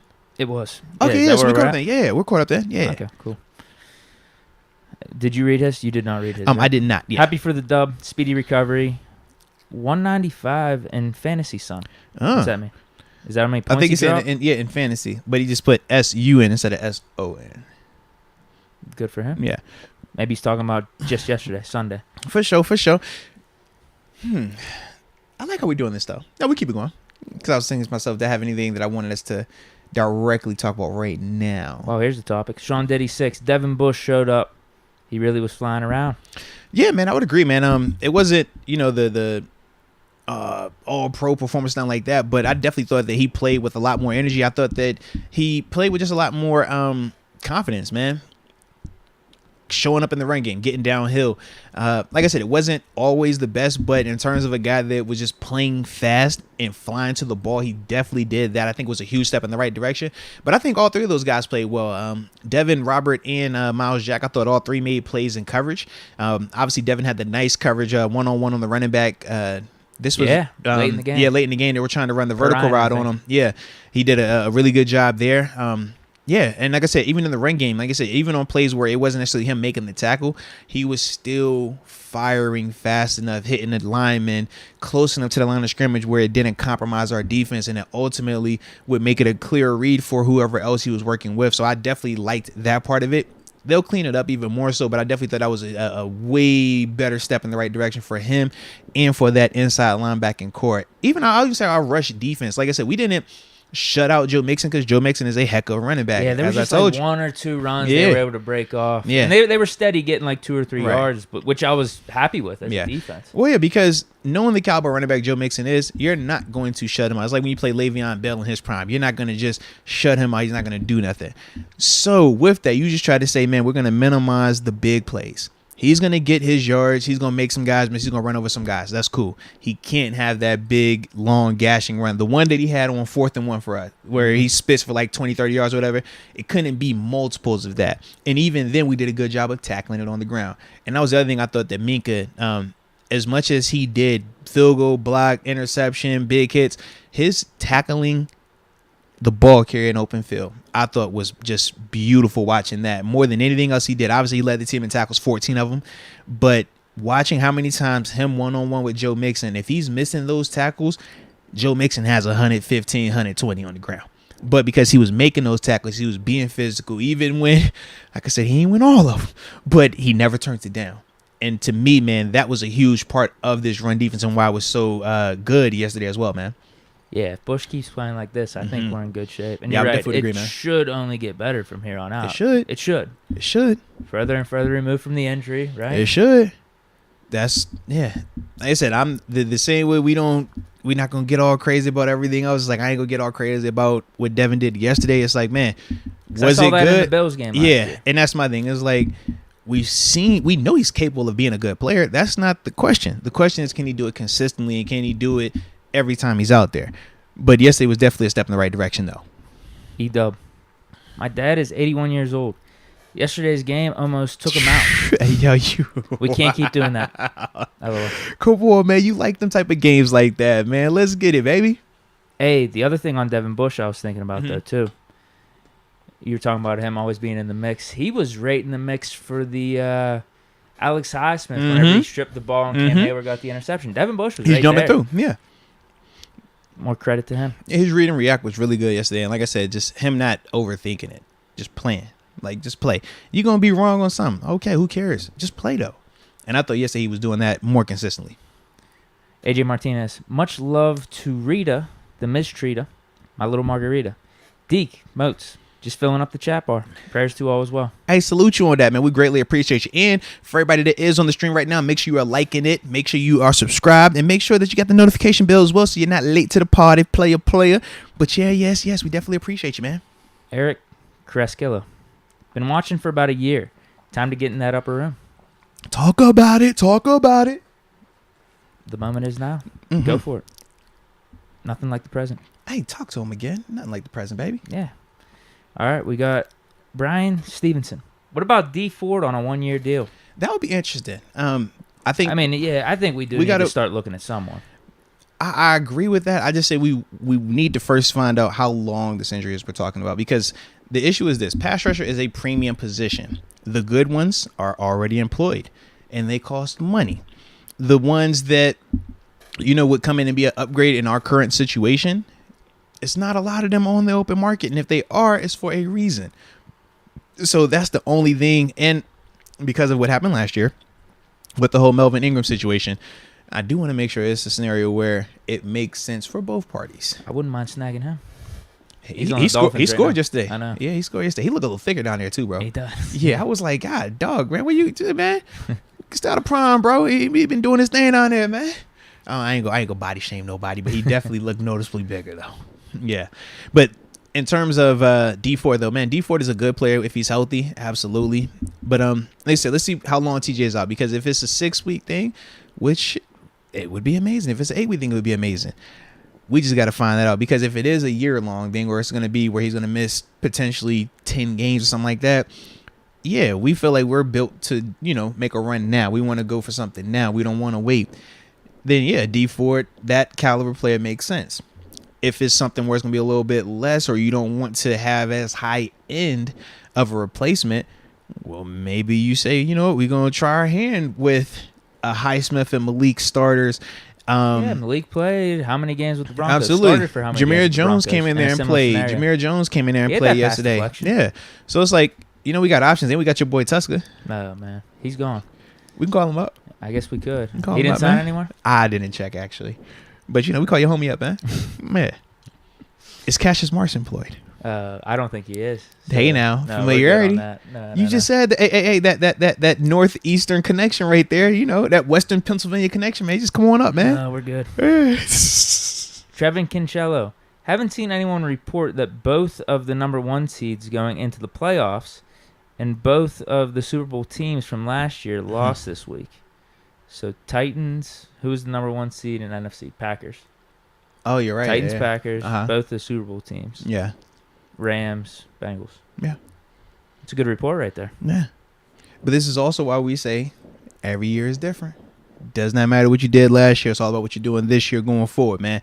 So, absolutely. Staying clear. Moats, how about Josh Allen teabagging Jalen Ramsey? Bro, he was doing more than teabag. He was like just trying to stuff the turkey. It looked like, bro. You saw the video, bro? Please tell me you saw the video, man. Yeah. I'd need to see it again. Yeah. I was watching the game, but I was watching it while I was playing. Yeah, bro. They got this video up there where it's like, obviously they're showing the highlights on, all the plays where. Was that the one he scored on? The touchdown? No, it was Maybe I didn't see this Josh runs. It's like a QB scramble. He runs on the interior. Jalen Ramsey, who tackles him. Somebody is pulling Josh's leg, but in the video, it looks like Josh is not just teabagging, like he's humping his helmet. He's like, and then he finally like gets off, and it's like, bro, what did we just watch? He just violated this man. But it was somebody holding his leg. He's trying to free his leg, but it just looks like it looked real bad. It looked like disrespectful. Some hardcore stuff, probably stuff you used to. You know what I'm saying? Like my virgin eyes, I ain't built for that. You know what I'm saying? I'm built for like wife. You know what I mean? That's different. That was aggressive. I was like, whoo, Lord. Yeah, but that's what he's referring to. Mm-hmm. Cameron Strader. Predictions for tonight. P.S. Minka have my kids. Oh, jeez. Hey, now. We already gave our predictions for the night, though, man. Yeah, we already dropped those. I just don't think we wanted to bet. I think I'm down a few games. I had a rough one yesterday. You did. But I do like the fact of how we're doing it this year with the actual picture. Yeah. Versus like the vid of us talking, because it makes it clearer for me to even remember, like, all right, I did pick this team. So I could even follow along easier. So I did want to say I appreciate that. But yeah, I did have a good day yesterday. I did have a good day. We could pick this one. I'm good, man. Enable me to chase. You gonna give me a chaser here? All right, I'll take Denver and we'll go even. Yeah, that's what I mean. Yep. So, I'm good. Yep. We didn't pick. I think we both picked Denver. Yeah, right. We avoided this one. Yeah. So Denver wins. And the spread was janky on it too. I don't know if he's asking for the spread or not. Yeah, I think it wasn't that many points. Yeah, it wasn't. And that was why we were like, we're -5. definitely going Denver if it's like that. Yeah. Even though it is up in Seattle, Russ has played there for the last 8-9 years. I don't think he's gonna get rattled by the Seattle crowd. Yeah. Denver's a much better team. All right, R. Barley 18. This fan base is ridiculous. Start Kenny, fire Canada, OMG. Mitch sucks. It's week 1. We won a game we weren't supposed to. Play calling could have been better, but Jesus, calm down. Whew. I kind of like R. Barley. That's not terrible. R. Barley 18, man. I never know what your energy was going to be. I'm with you, though, bro. I'm like him. Some people are just miserable, man. I mean, we just beat the team that went to the Super Bowl last year. Yeah. He's right. No one expected us to win. Our defense played amazing. Yeah, would we have liked more out of the offense? Yes. Right. We won the game. Mitch delivered a game-winning drive. It's that simple, man. Like, and it's week 1. It's week 1. Let's take that, and now we'll see if we can build upon it. Like I said, we got an easy slate here. Not an easy slate, but lesser teams is what we're going up against compared to the other teams left on our schedule. You calling Bill Belichick a lesser team? Dude, they look terrible. They did. And no Mac Jones. They did. I will say their defense looked decent, but offense bad. Potentially no Mac Jones. Yeah. Like what I'm saying is, as an offense, we shouldn't take them for granted. But I think we can do really good things as a defense. We should feel optimistic about our matchup. That's what you're saying.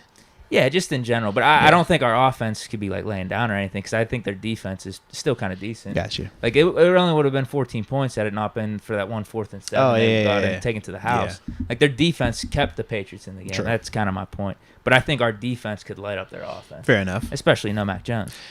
You think he's not going to play though? Because they said he's going to be limited on Wednesday, and then from there they said they're going to reassess. See, I didn't see what it looked like. Did you see? Like, no. Yeah, I didn't see it. I'm just saying back injury. I'm thinking with the guy that's supposed to be their future, maybe sit him for a week or two. Make sure he's all right. At least that's what I'm hoping. We'll see, man. We'll see. AJ Martinez. I think they're gonna put that man out there. If he's all right, they gonna be like, yo, you good, man? Go ahead. Well, maybe a benefit to us then. That's what I'm saying. Hurt. Come on, man. AJ Martinez. I thought the game was fly. Best game of the year. So far, so good, man. Oh, I was thinking this last night, even today. I think that was the most insane Steeler game I've ever watched. Son, that was nuts. I'm being serious. Like, just as a game, take the stakes out of it because Super Bowl 43, obviously you're throwing in there. Probably the AFC wildcard game against the Bengals. That's the one I always lean back to. But, yeah, this was nuts. This was nuts, man. In terms of the back and forth, you thinking the game's over. Yeah. And it wasn't like, oh, man, this is just 50-50 chance the Bengals should win it right now. Like if you probably went to an analytics chart or something. Probably it was 99.9. Whenever they had the extra Two point. times, both times. Right, Yeah. And then, the chip shot field goal in overtime. And then we were still alive. Yeah. We took advantage. Hey, and that's all you got to do sometimes, man. It ain't about how you get it done. Just get it done. No. Just get it done. Michael Altman, big win. First round's on me, fellas. Hey, now. I appreciate that. You got them White Claws, baby? Let's get it. All right. I think that was I got another one with Michael Altman. Then we got Lydell Dorsey. Yes. All right. So do me a favor real quick. If you could screenshot from Lydell down, I'm going to do a quick read. And then after that, actually, I keep thinking to myself, how we want it, if there's anything in particular, but everything is happening organically right now. So we're still good. But like I said, we'll get back to those screenshots in a second. Okay. Yeah. My only complaint, regardless of the struggles of our offense, is that we forced 5 turnovers. Even a pick 6 with a healthy defense, but won by 3. We need more. I agree. We do need more from the offense. We need more from Mitch, but hey, man, one game on the road. Let's see what he does. We got a couple at home coming up here. Yeah. And honestly, that's kind of my energy with it. If this was Ben at quarterback and, this is our regular offense, the way we were accustomed to it, it's a different conversation, but we knew that this offense was going to have some growing pains. We knew that, we just need to see what it would look like for 4 quarters and stuff like that. But, yeah, whenever you're +5 in the turnover margin, man, this should not be a game that takes it to the last seconds of overtime for us to win. Offense got to be better in the red zone. To me, offense has to capitalize on these turnovers to me as well, man. I think when they do that a little bit more consistently, I think it's run a game's difference. got to improve too, so we could be on schedule with something. Absolutely, because we can't. There's a lot of third and long offense the last couple of years. We were consistently 3rd and long. And then when you finally do get a 3rd and long completed, it comes back because of holding. It comes back because of offense pass interference. It comes back because of something. Or it's a good throw and it's a drop, or so either way, like absolutely. But all that kind of plays into this offense not being able to capitalize on these turnovers whether we wanted them to. But what you just said, Deke. It wasn't pretty, but you got out of the stadium, you got the W, so you take it, man. We'll worry about next week. But right now, we got this one today. Yeah. All right, so what are we doing? Ad read? Yes. So did you screenshot these? Yeah, I'll get them. Yeah, all right, bet. Shit, man, let's go ahead and pay a little bill real quick. You know what I'm saying? Because we are an hour into this thing, and I did look up, and I noticed that we got something on the screen that says DraftKings Sportsbook. And we got big time love for DraftKings Sportsbook. But when we're talking about DraftKings, we know they are the #1 rated sports booking app. Not only are they safe, but they are secure. And just like Deke, and I love to say this, they are reliable because reliability matters. And you don't want to be playing anywhere else but with DraftKings Sportsbook. So if you haven't downloaded the app, make sure you do that. But more importantly, once you do so, use the promo code Moats. And when you make that first bet for $5, a minimum of $5, because, you don't have to hold yourself back. Some people are big spenders, and I get that. But when you make that first bet of a minimum of $5, you're going to get $200 in free bets coming right back to you. All you need to do is use the promo code Moats for that. And after that, baby, you get to have a little fun. You get to go out there and, get a chance to make a little money and have all that good stuff happening. But, Deke, I am aware that at times people, they can't handle it. Sometimes it becomes a little bit too much for them. And they fall into this other category where they might have a problem. Yeah, we don't like to see it. As I look at my screen right now, the screen just went black, and it's a lot of information up there with DraftKings Sportsbook. In particular, for my New York people, you see this is a number that you can call. You can even text it. But then for everybody else, those of you that don't live in New York, it's a number that you can call as well. And that number is 1-800-GAMBLER. I say there's 1-800-GAMBLER. I said, if you have a gambling problem or you need some crisis counseling, you better go. They say, now talk to me. Now you better call 1-800-GAMBLER. Gambler!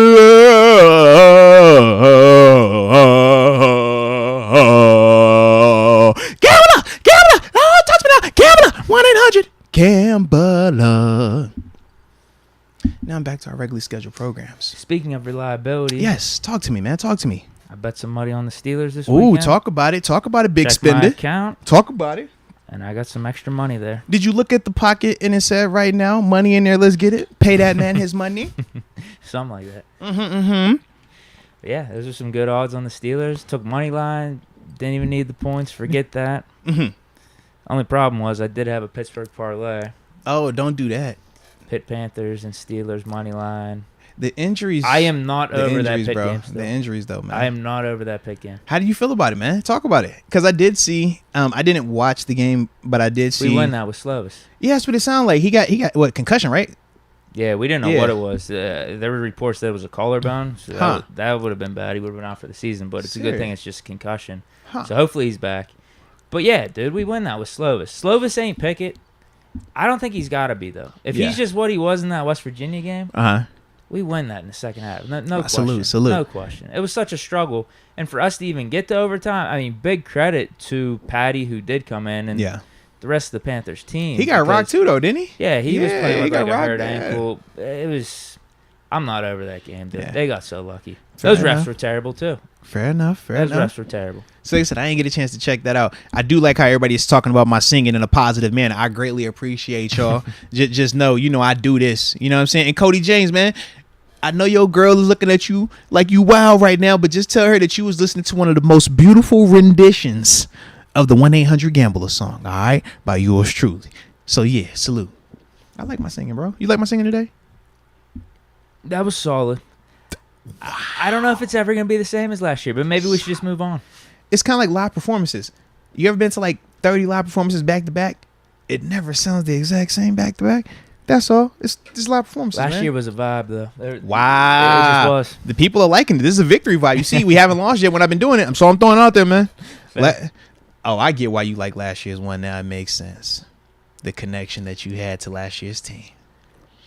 No, I think I think it was more upbeat last year. Nah, you trying to throw the song and saying that when 7 was out there, the song was better because you was betting on 7, but because now you betting on Mitch, the song don't hit the same. Is that what you trying to tell me, man? What's up, Deke? What's up, Deke? What's up, Deke? Why you at my neck like that, man? What's happening here, man? Is it personal, Deke? It's not. Is it what is it, man? I just think the song was more upbeat last so it's because year, I don't get glasses. Very cut and paste. Is it because I don't have glasses, Deke? Is that the issue? Is it because that I don't have a hat, Deke? What is going on here, man? Why are you having an issue with the 2022 version of the song? This is kind of like when 50 Cent changed the intro song on Power. People was going all nuts. I thought the intro song was dope when he changed it, but they ain't like it, so they made him go back to the OG one. That's all I'm saying, Deke. Why you coming at the new vocals like that, man? Chill out, man. I won't say hey, but it is just a cut and paste component. Jeez, you trying to put me in a box is your problem.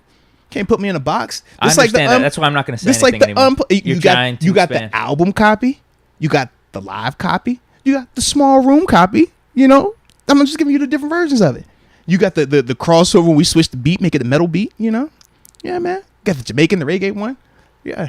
Call it 1-800. Call me now. Gambler man. Bumper clot. Top shot. You know what I'm saying? It's versatile with it, baby. That's all. Yeah. Yeah, I won't say anything. Thank you. I appreciate you. Keep doing you. Thank you. What's the play here? As we paused on the Supers, I just wanted to see, did you have anything particular that stood out that you wanted to get off? I like Jalen Moore. Mitch, we've already talked about him.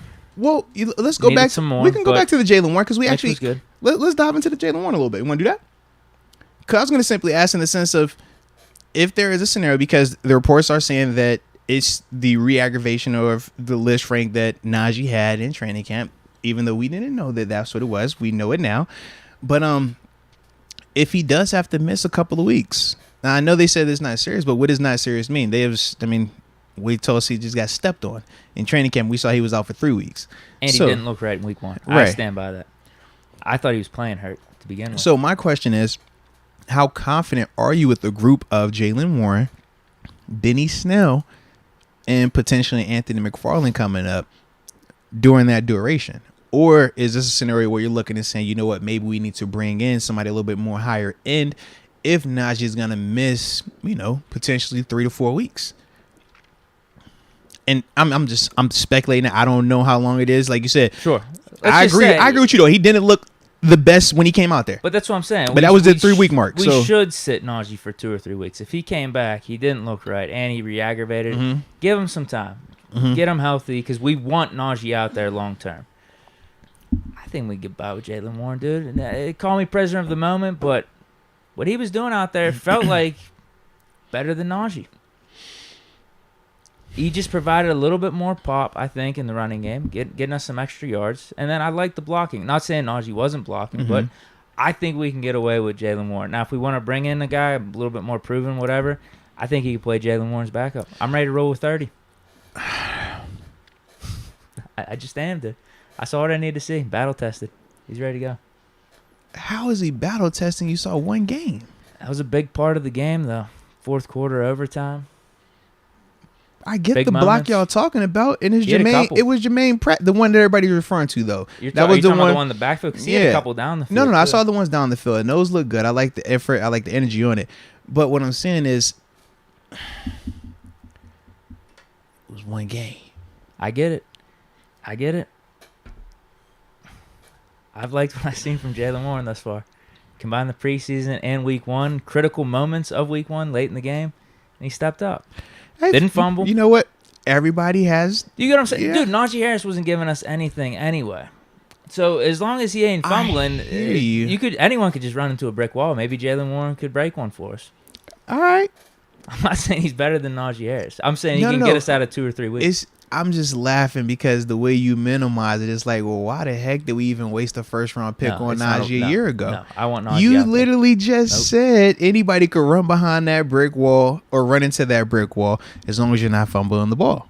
Najee looked hurt yesterday, and I don't think the line did him many favors. Maybe there was a hole or two he missed, but yeah, I think. But you said just off of the one game that we saw from Jaylen Warren, sit Najee for multiple weeks so we can just roll with Jaylen. No, it's not. It's not an anti-Najee. I'm not saying it's an anti-Najee. I want Najee to get healthy. It's more. I'm pro Jaylen Warren. I just didn't versus bringing in someone else. What I'm saying is this: I just didn't think that what Jaylen did yesterday was enough to where we're like, oh yeah, we can afford to sit Najee and not bring in somebody of Najee's caliber. I'm saying that's what Najee. I'm saying. Right, so you want a guy in?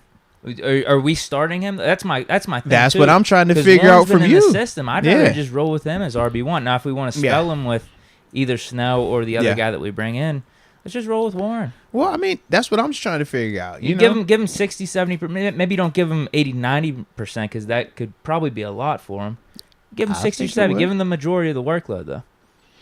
We even got him out there when Najee didn't re-aggravate it. I'm with you. And that was a little. I don't know if it's a surprise because Warren actually was number 2 on the depth chart, but I thought we were going to run Najee, 90 to 100%.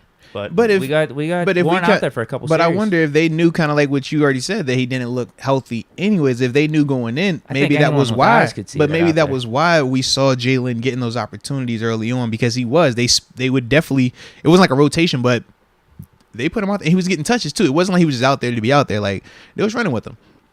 My thing is this, man. It's just night and day when you're talking about being the number 2 running back and having your role expanded in stadium, in game, when everybody's prepared for Najee, versus, like I said, man, when going in, they know you're that guy.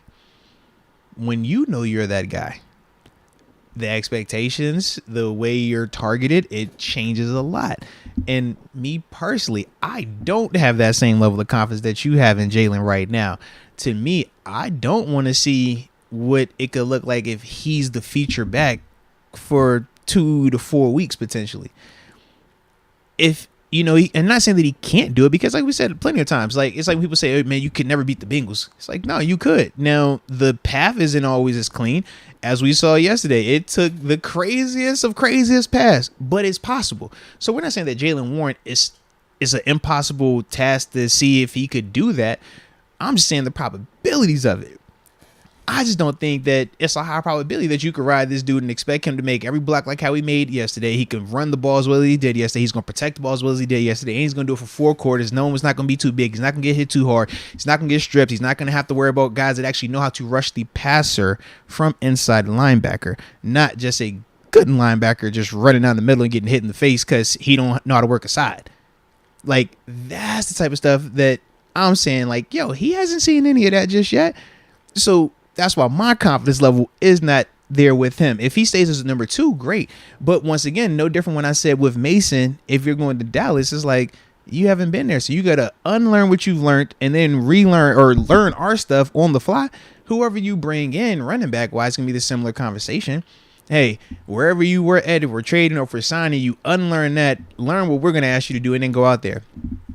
I'm not as confident as that either. Personal experience, 2014, we lose Le'Veon Bell. The last game of the season for Cincinnati Bengals, we signed Ben Tate, who was the number 1 free agent running back earlier in that offseason.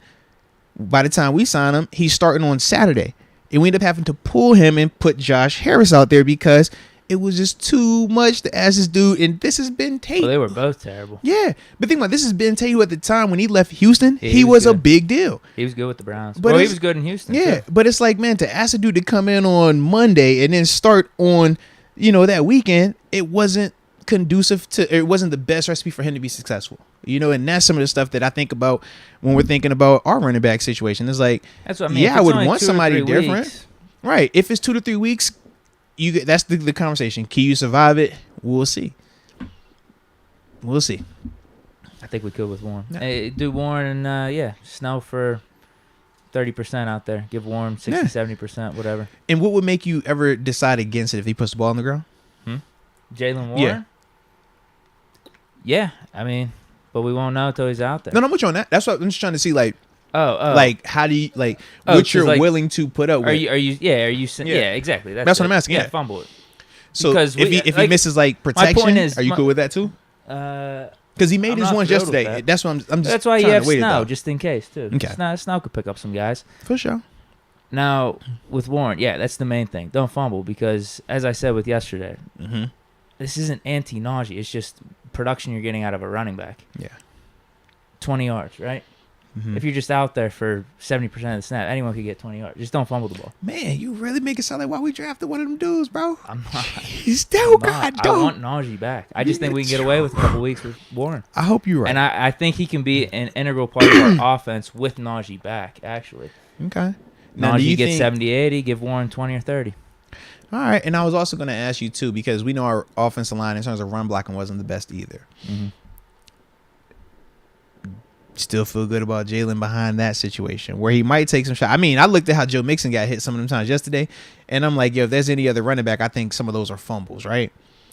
I'm asking myself similar things if it's Najee, the way he gets hit, the way we saw him get hit, versus if that's Jalen Warren, it's a little bit different as well. I thought Jalen Warren gave a little something back. Oh, okay. He did. All right. I don't remember him getting, like, blasted behind the line at all. I don't even remember Najee getting blasted. It was just more he was running and getting like, a yard or two, and that was it. That's what I mean. I mean, sure, if there is a scenario like T.J. Watt blasting Joe Mixon, if you get an inexperienced running back out there, could it be a fumble? Could it not be? I don't know. But, like, with how the line played yesterday and how I've been seeing Jalen Warren play thus far, preseason and in week 1, I think we can be all right for 2 or 3 weeks without Najee. If anything, I'm for it if Najee isn't right. And I don't think he was right going into the game, and he re-aggravated it. So, I don't know. For sure. I like it there, man. Unless Najee, I mean, he is kind of superhuman, so who's to say he's not out there and playing amazing next week? I wouldn't be surprised at that either. Yeah. I'm hoping so. But if he feels like he needs to get right, the coaches feel like he needs to get right, I'm fine with Warren. Okay. Yeah, that's all I wanted to see, man. What was the temperature with it? The only reason I would roll with the trio, Warren, Snell, and McFarland, is just the familiarity. But I don't want to do that longer than 4 weeks. Sure. And that's why I was like, I need to know what Najee's situation is, because maybe you get out of a game, maybe even 2, but it's just football at the NFL level. It's a reason why talent matters. It's a reason why You pay certain players what you pay them. You draft certain players where you draft them. And yeah, you can have outliers where guys do come up and they defeat the odds and stuff like that. But it's just when we're talking the probabilities of it, it's not always the best. So could we get out of a stadium with that bunch? Sure. But we also have to remember this is the same, in terms of the running back group we were talking about all offseason, man, we need to improve it because if a Najee goes down, now we're turning to these guys saying you're a bell cow, you're the guy, you're the feature. It does not feel the same. And I know league-wide we always say this statement, or people make the statement of, running backs are easily replaceable. And we had that conversation as well, where it's like, well, if that's the case, well, why do teams, struggle so much even with just decent offensive line play? Because you do need certain level of talent back there. But that's my thing with this thing, man. It's like I said, just 4 weeks. That's kind of where I draw my line at. If it's over 4 weeks, I'm trying to get somebody that can come in and give me a legit upgrade in that scenario versus putting my eggs all in an undrafted free agent who's played in one game. You got any people in mind? Off the top of my head, no. I know who's definitely available and who's been working out. Nah, he's a fighter now. And he's got a knockout too. He could block too. Nah, he got a knockout. He's a fighter now. He said it. He said, I'm full-time boxing. You will see me in the ring again. That's what he said. Shout out to my dog, L. Bell. Was Bell that bad last year? Hey, he's a fighter now. Let my man box. We're not going to have him over here coming back from training and now he's trying to play football and then next time he in the box when he get beat and everybody going to be memeing him. Nah, y'all was trying to meme my dog. Y'all ain't think he was going to come back the way he did because he got dropped early on. So you like his trajectory as a boxer? No, I didn't say that either. At least a celebrity boxer. He could probably take one of those Paul brothers. No, I did not. No. You don't think he could? Absolutely not. No. Wow. I think he needs more work. Yes. You watch Jake Paul. Jake Paul's polished. Yeah, you watch Jake Paul. Jake Paul's like L. Bell got dropped off of a jab, but it was like it wasn't a hard punch. It was the balance. That's some of the stuff that when you're talking about just boxing, like it's a lot of that little stuff. Jabbing. He wasn't the most efficient with his jab either. And then even on the knockout punch, I'm like, man, versus a legit boxer, he ain't gonna just be looking at you holding that right hand like, you ain't gonna throw it. Let me block the punch with my face. Huh? That's all. But he got the job done, and I was definitely a fan of how it finished. But as a whole, no, I don't think he's beating any of them dudes, man. You want me to give you a list here? Of available running backs? Yeah, let's do it. Yeah, free agent RBs. Trusty spot rack. Fournette did good for you. He was like the first name that popped up on this list. Obviously, he signed to the Bucs, but Fournette did pretty solid for you. All right, this is 20. They're already moving on to 2023. Like a lot of people in the chat. Sheesh, remember? It's crazy. You're last preseason. Hey man, who we drafting this week, man? It's like what? Well, not even that. It was everyone talking about are we drafting the left tackle in the 2023 draft? Which I thought Dan Moore actually played kind of decent yesterday compared to what we were used to seeing from him. And part of that was Matt Canada as well. I know that's going to get overlooked, but that's all a part of why the offense was looking the way that it was. Protect these offensive linemen so that we could come in here and say they look decent, they did their job, but you're going to have limitations in terms of stretching the field. I like that carryover. Yeah, that's fine for me, man. I think Mitch had a ton of time, but you could tell we had like 8 guys blocking. That's what I'm saying. We probably had 3 receivers out there. Yeah, so that's how it works. We're gonna max protect. We're gonna have two-man routes. If we spread it out or try to have 3-4 receiver sets, now you're exposing these tackles. Now you're not having helpers. Zach Gentry, I thought that he did some good stuff in terms of some of the chips that he did. I thought in terms of slide protection, using some of the running backs, I thought that was good. And then after that, man, just Mitch knowing at times, hey, man, this dude's about to get beat. Let me start moving. That also was a part of it, man. But all that kind of goes into what Matt Canada was trying to accomplish by protecting this unit, not allowing them to look bad. That Jags game, you think about that. He did not protect them, and we talked about that. We said, man, the only time we saw him really do things to help was when Kenny Pickett went out there. Other than that, they was calling regular plays and having this offensive line single blocking guys, and it looked bad. That's what the Bengals did yesterday. We talk about the 5-star matchups, right? One of the first ones I talked about was Cordell Volson versus Cam Hayward. You know what they did the first play of the game when they started throwing the ball? They single blocked them. You can't single block Cam with no 4th-round rookie. And what did it look like? You trying to single block Cam with a 4th-round rookie. He was torching the dude. We talk about T.J. Cook and Lyle Collins. He did that. I didn't know Alex Highsmith was going to do what he did to Jonah Williams. But we talk about our pass rush. That was the difference. But it only was allotted because Cincinnati tried to call these calls where they dropping back, run these long routes, stuff like that, and you just can't do that with that offensive line built the way that it was, man. Ready? Tyreek Cohen, Chris Carson. Tariq Cohen's Yeah, he's hurt. He's hurt though. anyway. Yeah, he got hurt. David Johnson, Jalen Richard, Phillip Lindsay, Interesting. Devontae Booker, Carlos Hyde. Marlon Mack is still out there. He did just get cut this offseason. Huh. Malcolm Brown, Lynn Bowden, Darrington Evans, Tevin Coleman. I think you like this one. I think you've mentioned him before. Latavius Murray. He's probably the Devonta Freeman. Latavius Murray and Phillip Lindsay are probably the two that are the most intriguing to me of the names you've read thus far. Is Le'Veon Bell even on this list? He's a boxer now, man. Chill out. He boxing. Mateo Durant. Le'Veon Bell is still there. He's a boxer, bro. Let my dog box. Master Teague. He's available. Him and Mateo Durant. Bring them both back, Familiarity. bro. They bringing them both back. Justin Jackson. Now TC still brought up Jordan Howard. Where's he at? Yeah, good call on that. I actually have not looked. We brought him in for a workout. Yeah, what happened since then? We didn't sign him. But has he signed anywhere else? Free agent. There we go. That's familiarity. Yeah. You know what? All right. Forget what I said about Warren. Actually, no. Don't forget what I said. Don't forget what I said. Jordan Howard would be a good signing. I would like that. He'd be a good signing. Split the backfield with him and Warren, then. There you go. Give Warren some. And look. Just cushion. No. Wait a minute. And Warren can still start even if you brought him in. Exactly. I just don't want Warren as my bell cow, end all, be all off of one game. That's my biggest issue. I think Jalen can still play and be a good player. I do not want him in the A chair though. He's a backup singer right now. Let him be in the background, man. Don't try to give him that mic talk about go out there and sing that solo. Bless your heart, little child. No, that ain't how it work, baby. I think he's the one guy I would sign for that role, though. Fair. Anyone else, just give the extra 20 or 30% of the carries to I like it. Jalen Warren. I definitely David like John, any of those guys? Nah, let's roll with Warren. Let's see what he's got. Man, we're going to put Chase in the backfield, man. Just let Claypool just get it how he lives, My bro. God, He's the leading rusher for us for a reason, man. Jet Sweep King.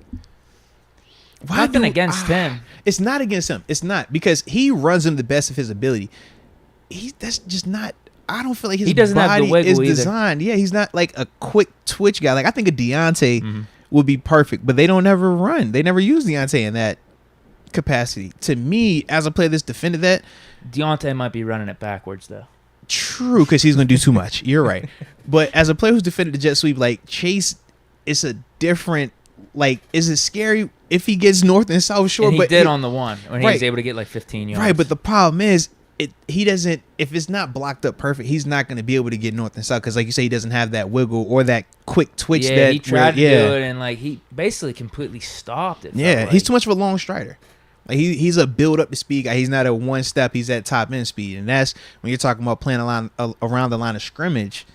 That's why your slot receivers are typically quick, right? Because they got to make guys miss in a short area. Boom, boom, boom. But those are typically the guys that you jet sweeping with. Also, you're not jet sweeping with 6'4", 215-pound wide receiver, man.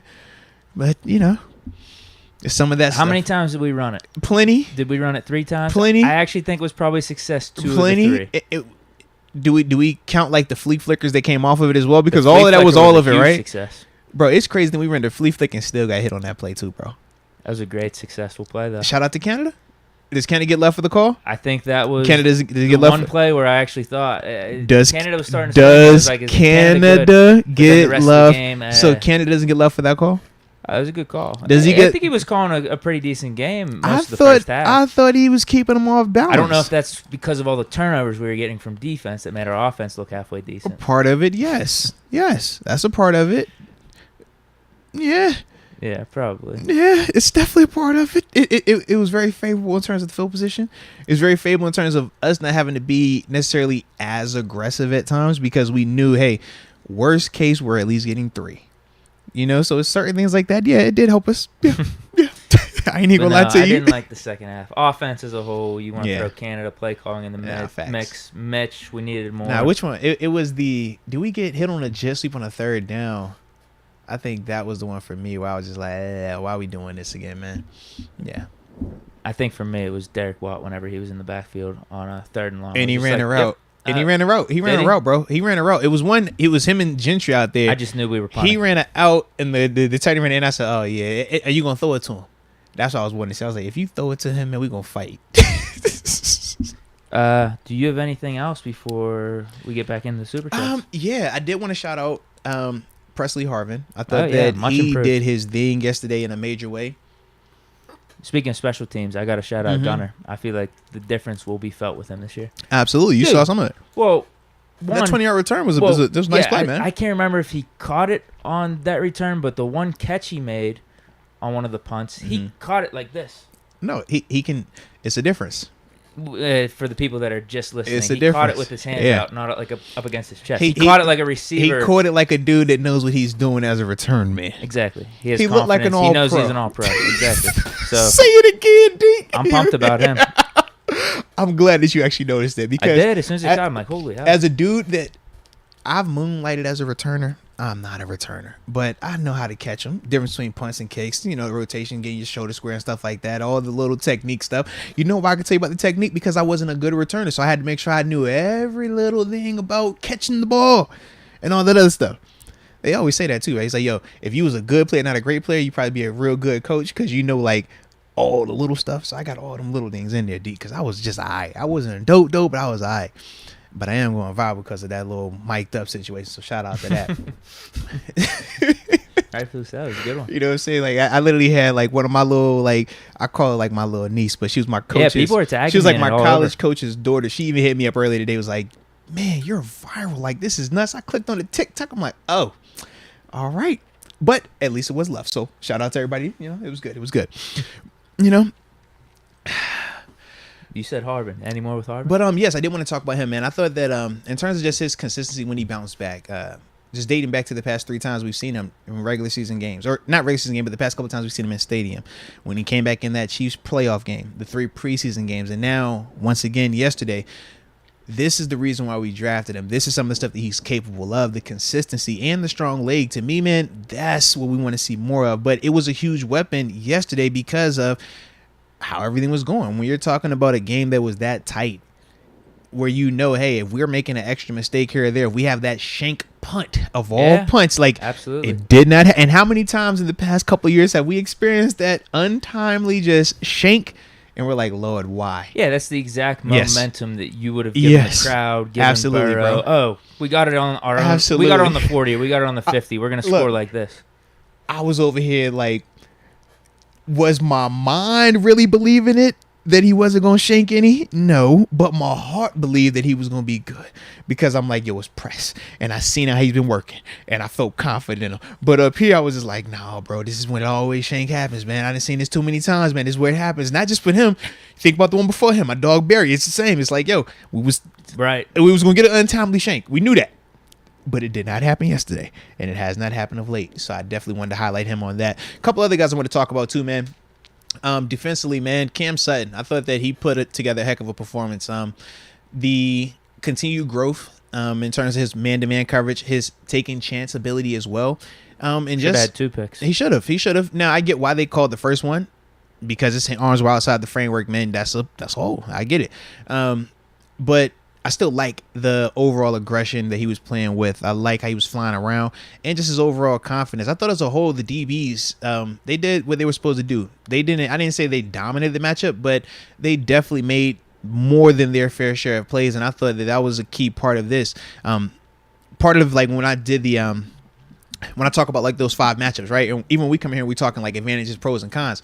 Some of the things that we're talking about, it's like, man, let's see how it lines up. And that was a critical part of the matchup. I mean, when we go down that list and we look at it, it's like, man, of the matches, we were winning the ones we needed to win. Now, were they going to make plays? Sure. We know what Jamar Chase was. We know what he was doing out there. And I was not a fan of all the single coverage on him. I was not a fan of single coverage on Jamar Chase, and I'm still not a fan of it. I hope you feel good, though, in terms of some of the single coverage, right?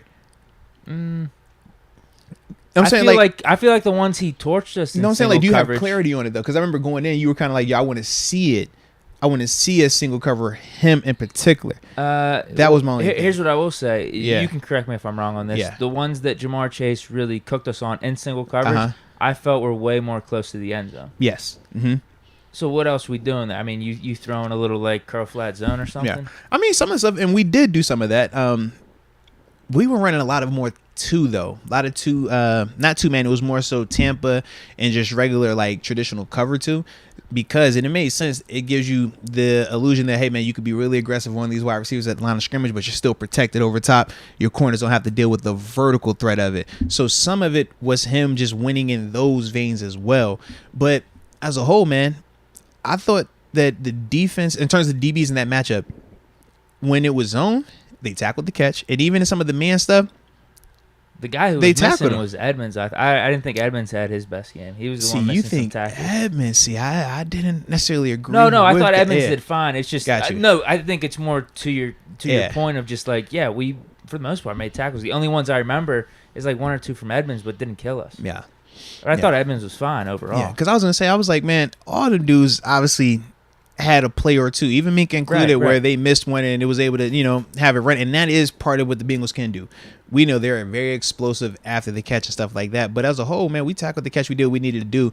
And I do agree. The only times we was getting torched in man was, when the field was condensed. And part of it you got to live with. But as a whole, it was still sometimes where we were out in the middle of the field where I personally was like, man, why are we even flirting with allowing this dude, especially with them not having T. Higgins? That's my whole thing. I'm just like, you don't have to allow him to be single coverage, because what happens is he gets in a rhythm. Then you started seeing him heat up. Then Burrow starts getting a rhythm. Then Burrow heats up. Before we know it, now we're looking at these dudes and it's like, bro, that's all he really had. Yeah, literally, that was Boyd it. had some catches and stuff, but then they had that was the one. Thomas out there. He ain't T. Higgins. He was low key sneaky though. You're right. He had like two. Right. He definitely had two. He cooked someone. Didn't he get a 2-point conversion or get a touchdown?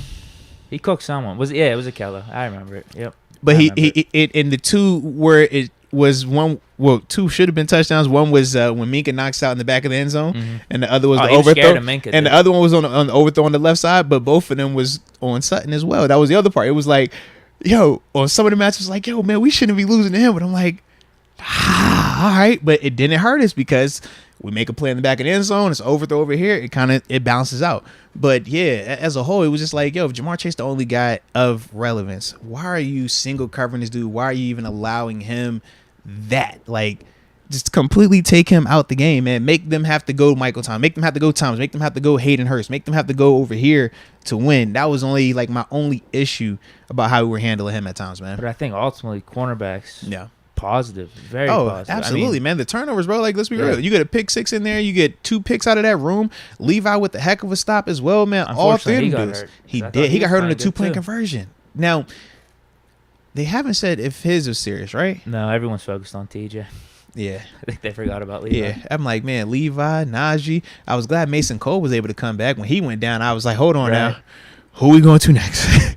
But, yeah, man. JC. Would have had him in JC. Yeah, because the other one was in street clothes. Yeah. Speaking of cornerbacks, one more thing I got to say. Mike Hilton, who? Oh, that's where we're going? Arthur Maulette did. Oh, no, I'm with you. Come on, man. Well, what's his name? Who? What's his name? Arthur Maulette. All right, what's his first name? Arthur. Nah, he was hooping. Dude, he had a couple Mike Hilton blitzes. One he whiffed on. He should have had 2 sacks. Facts. He has the strip sack at the end that knocks them, essentially out of field goal range to make them have to force the punt. No, Arthur was doing his thing. And it was interesting to see early on, too, how they were going to rotate, because he was the first slot that was in the game. They left Cam Sutton on the outside with Akello. Levi was on the bench.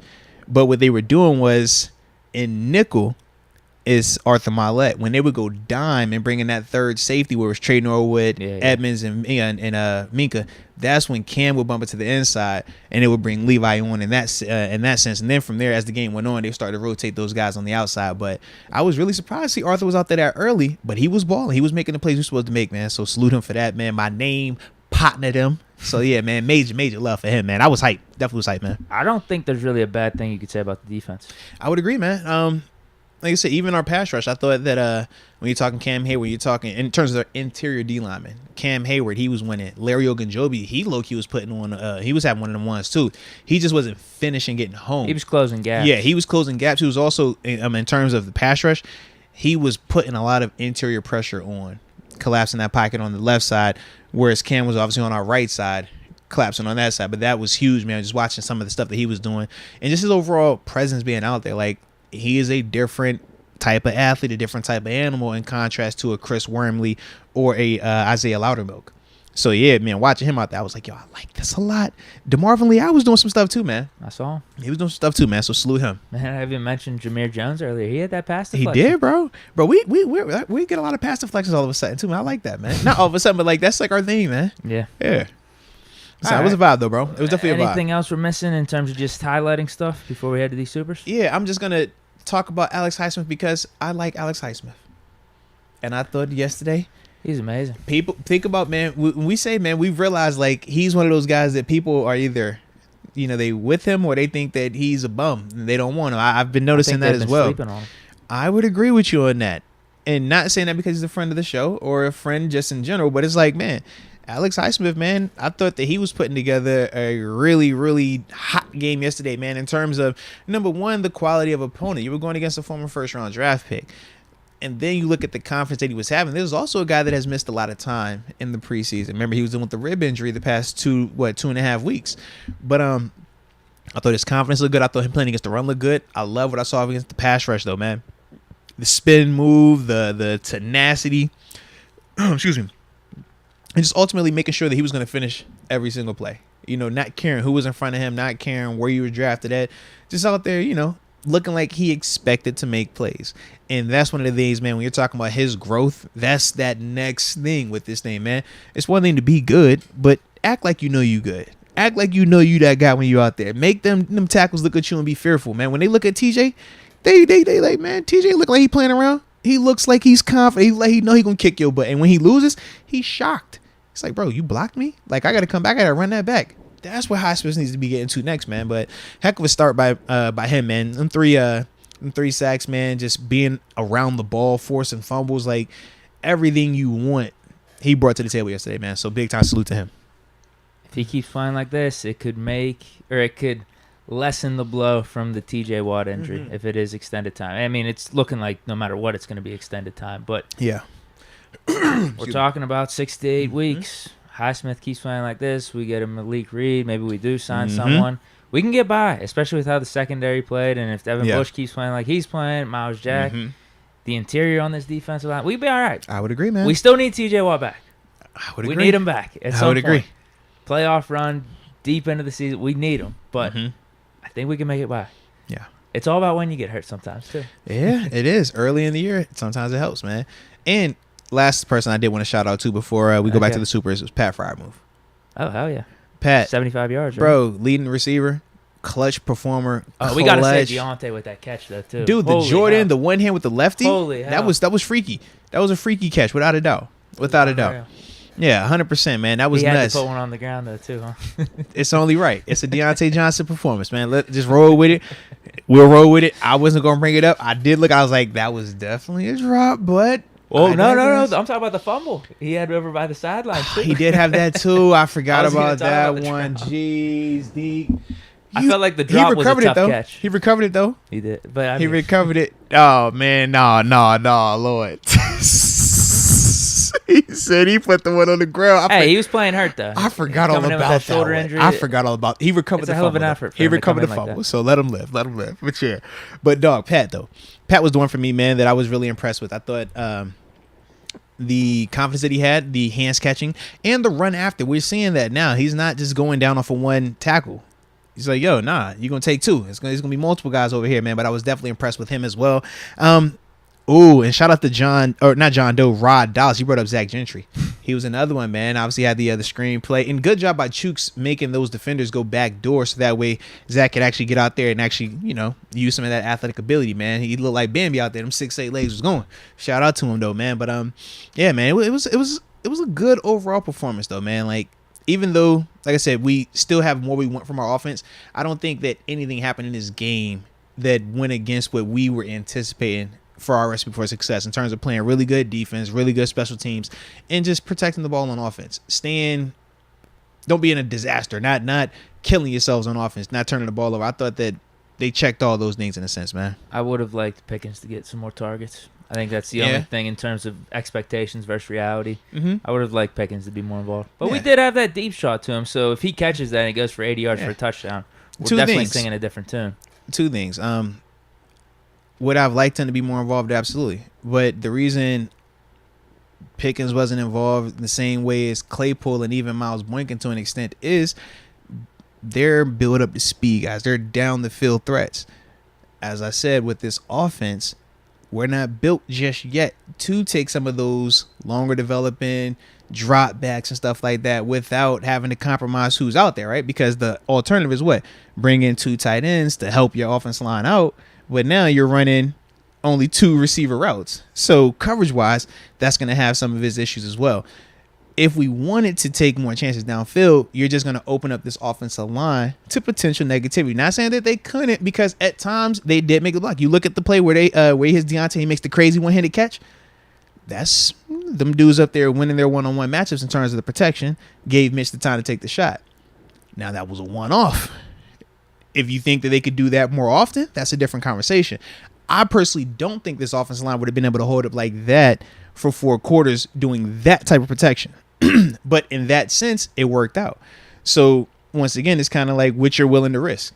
Because what is the pros and cons? The pros are, hey man, you can stretch the field, you can hit some deep throws, you can open this defense up, make them feel a little bit more on their heels versus always being the attacker.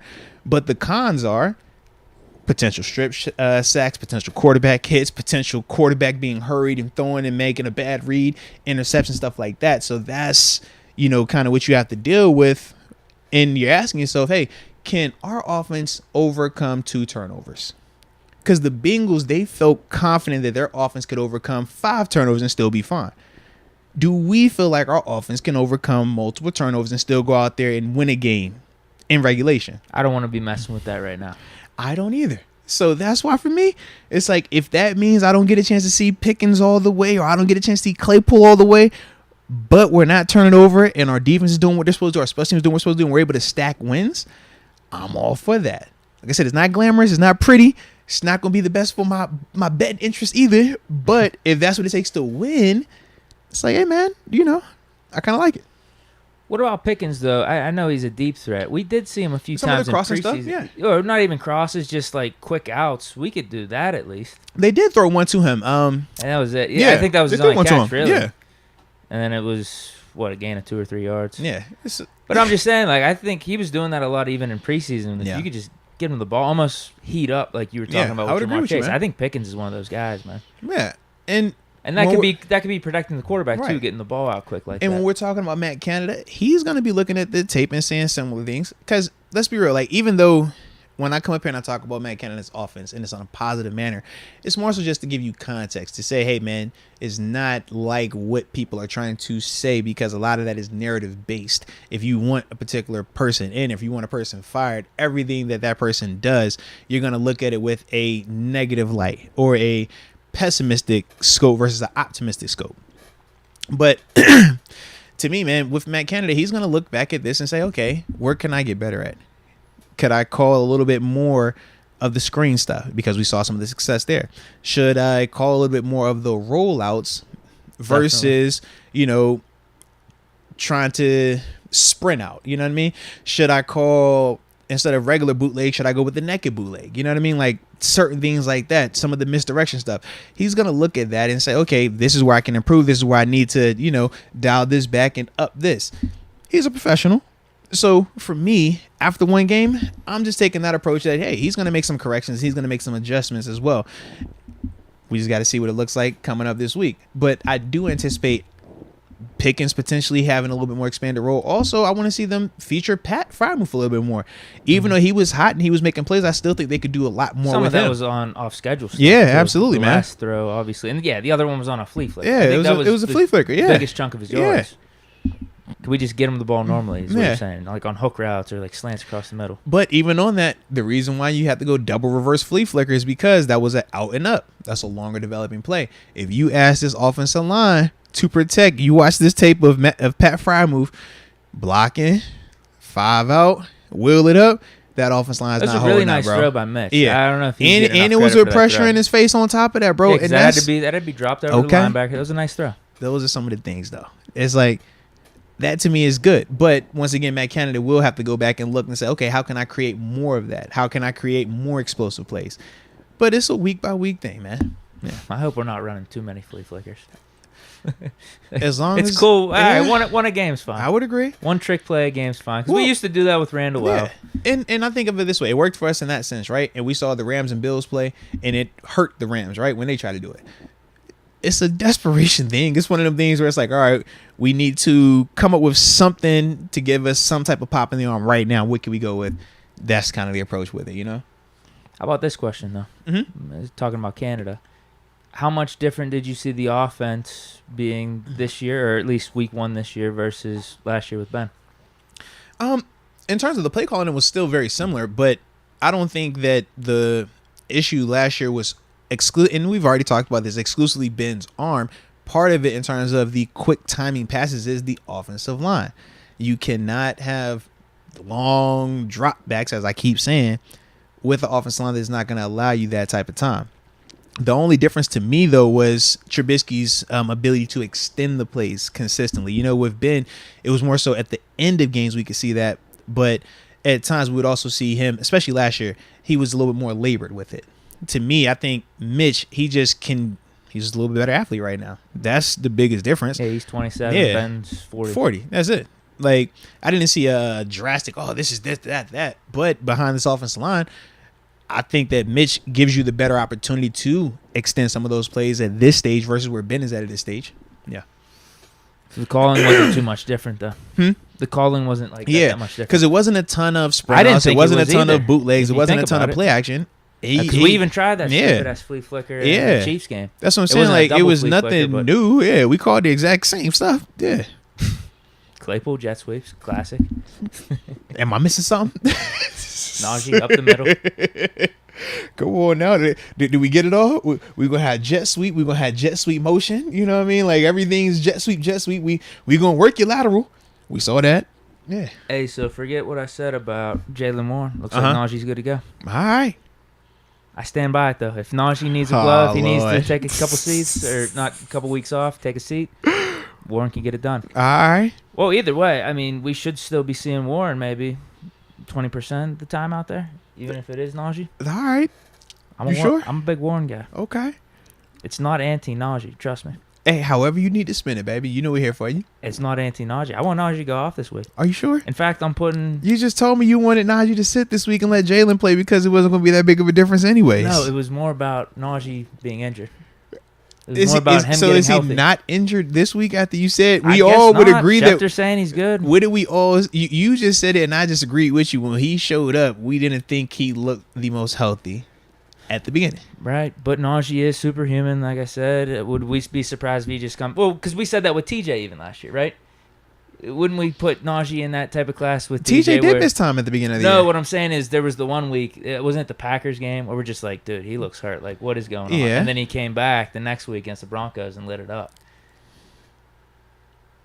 We were wondering, like, does TJ need rest or whatnot? Maybe we should give him a week or two. That's what I'm saying. I think Najee's in that type of caliber where doesn't look right this week, but for some reason, all right, he could ball out next week. Who knows?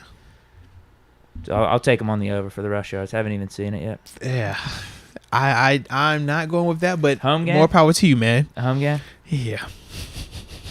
Okay, we good for these supers? Yes, now we're good for the supers, yes. I think I got them all. I think so, too. I was about to say, yeah. Should be, Steel City Batman, right? Yeah, let me go to my screenshots and I'll let you know. Screenshot shorty, yee. Who'd you say it was? Steel City Batman. Batman. Let's talk some positive because I know I wasn't the only one seeing Minka out there bullying them folks. Mm-hmm. All in people's faces, slapping the ball out, people's hands and everything.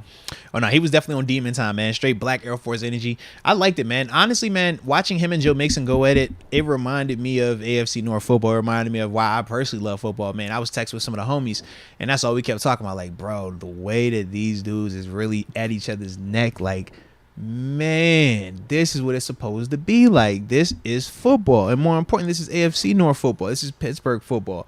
The division is supposed to be gutter. It's supposed to be grimy. I want big hits. I want it, back and forth, ugly, throw the records out the window. Granted, I know we was both 0-0 at the time. But as a whole, that's the energy I like, man. And I thought that Minka was definitely one of the tone setters defensively. Obviously, he was making plays, but just in the sense of his temperament. you could see it in his eyes. You could see the way that he wasn't backing down from anybody. That's the type of energy we need from him. And even more so if we're talking about potentially losing TJ for some time, Minka's going to need to be that player. We're going to need that from him, man. Mm-hmm. So everyone's going to need to step up. Mm-hmm. But I think everyone's capable based on what we saw yesterday. 100%, man. They showed it. They've showed it. Lotto Dorsey.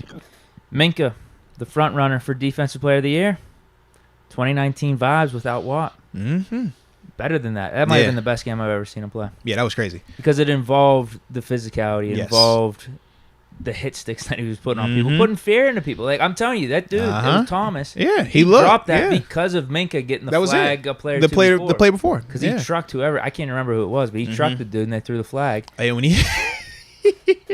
hit him anyways. Think I seen it. That's all we did. Come on, that's a flag. That's some BS. We're saying that because it's Steelers. We're saying it because it's Steelers. Come on, dude. He's just standing bro. there, That's the same, bro. No, a lot of the same thing that Vontaze hit AB. Like it just wasn't as hard. It's the exact same thing. He ran by him and gave him that. Let's not. Come on, bro. Don't do that. Don't do that. You know. The Vontaze was at the helmet. Like, where did Minka hit the dude at when he ran by him? In his body, little torso, little shoulder action. Man, come on, bro. You know he smacked. You know he was going, but he was on that energy, and that's why I was like, "Yo, you take an aggressive call like that. I ain't tripping on that." It sends a message because, like you just said, what happened the next play? I do think he dropped it. Okay, because of that. I would agree. I would definitely agree. You see Minka flash at the end, I would have dropped it too. Hey, Minka, don't hit me, dog. I'm on your team. Yeah, all of a sudden, Minka is. Yeah. Who's some big safety hitter? You'd consider Ed Reed a big safety hitter, right? Oh yeah, he was. I mean, he was more of he's a big hitter though. Yeah. He was more of a ball hawk. Yeah. So yeah, I mean, if Minka's evolving into that type of safety, watch out, dude. I mean, we saw it last year. We saw flashes, but we know what he's capable of. Minka is more than 100% capable of doing all of that type of stuff, man. That's why he's so special. I'm just hoping that we could get that version continuing going forward. Now, obviously, they ain't go, have a pick six every week and a block field goal every week, but that type of impact, though, it's like, man, that was nuts, bro. Yeah, I would agree with Lydell. He should be front runner for D4. Yeah, absolutely, man. Absolutely. Especially, without Watt. I know Micah Parsons played pretty good last night, but I was thinking Minka might have had the best game out of any NFL player this week. I mean, it's probably between him and Mahomes, and maybe you can throw Justin Jefferson, but the blocked extra point is the icing on the cake. Yeah, it was nuts, bro. You have the pick six, the 14 tackles, him trucking dudes left and right. That was huge impact. Yeah, it was nuts, bro. Heck of a game. All right, we got Lou Boy. Yes. Once upon a time, before the Pickett fandom, we had 6 Pro Bowlers on offense, not to mention Eli Rogers, Martavis Bryant, and Jesse James. We also had Boswell, who had to kick 6 field goals. What's his comment mean? Or he's saying, man, we've had a scenario, because that might have been that Chiefs game, right? No, we didn't kick 6 field goals that game, did we? It was 5 or 6. Yeah, maybe that's who he was referring to. Yeah. What's his point?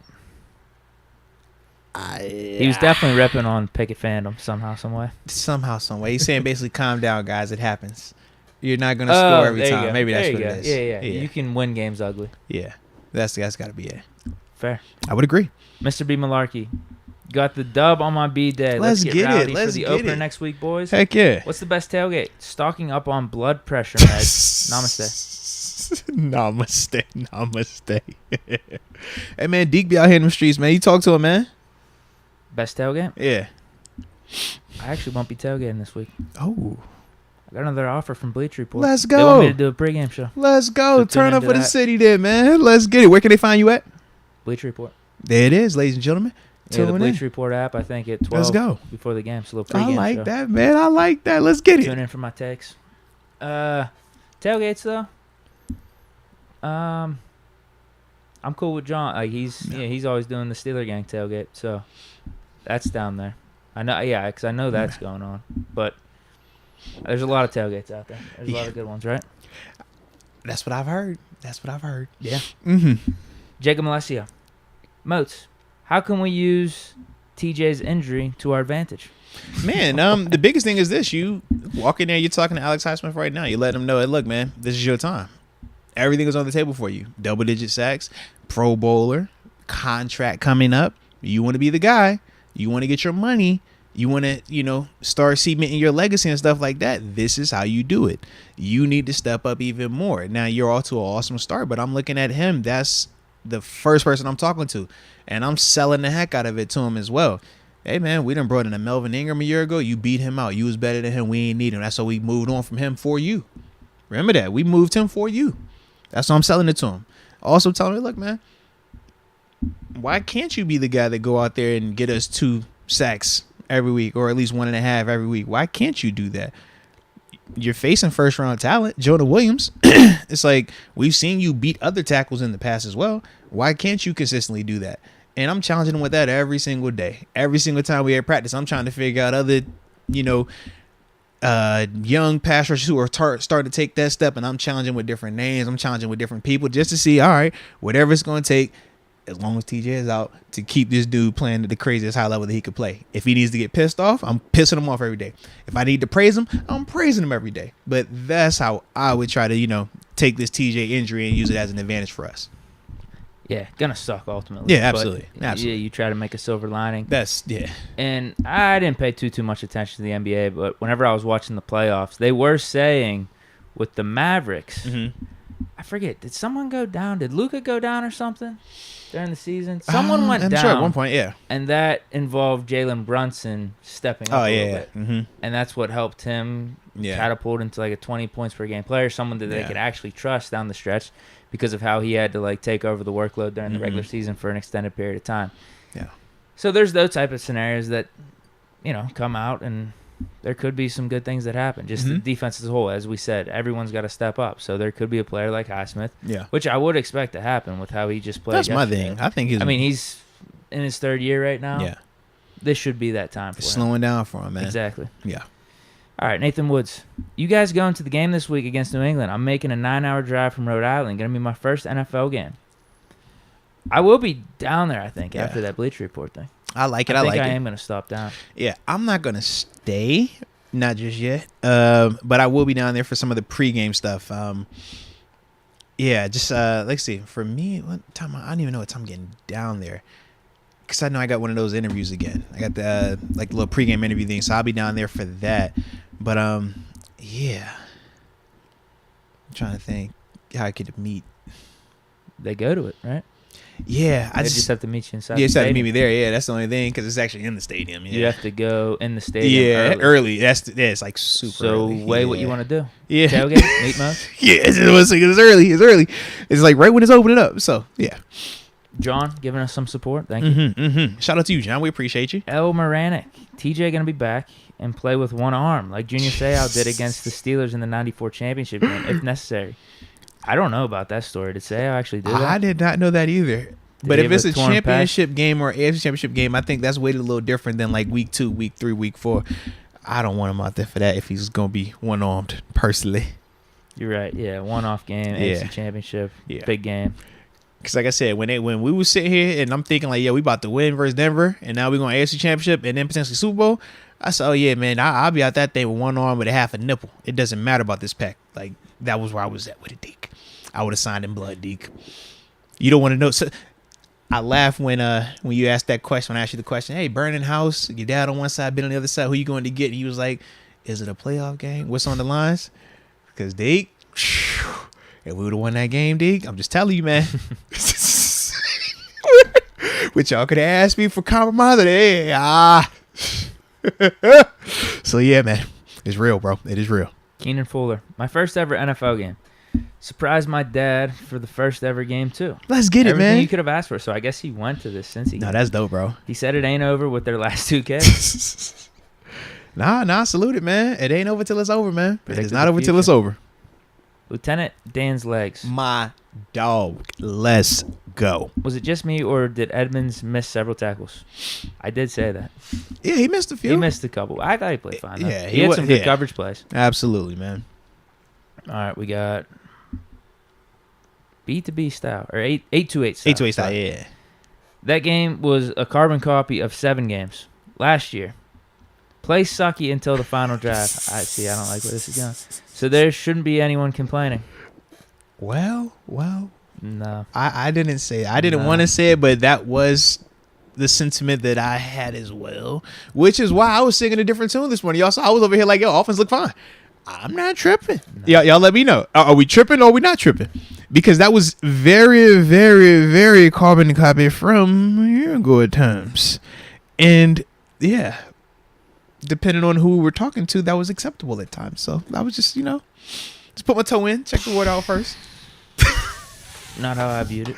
A2A style. You can't be making sense like that, all right? You can't be doing that. You can't be making sense like that. You know that. Fans don't like that. We win that game by double digits with Ben in there. I promise you that. Didn't Ben play out there last year? We didn't get 5 turnovers from the defense last year. Come on, dude. Did we have turnovers on offense as well that game? Listen.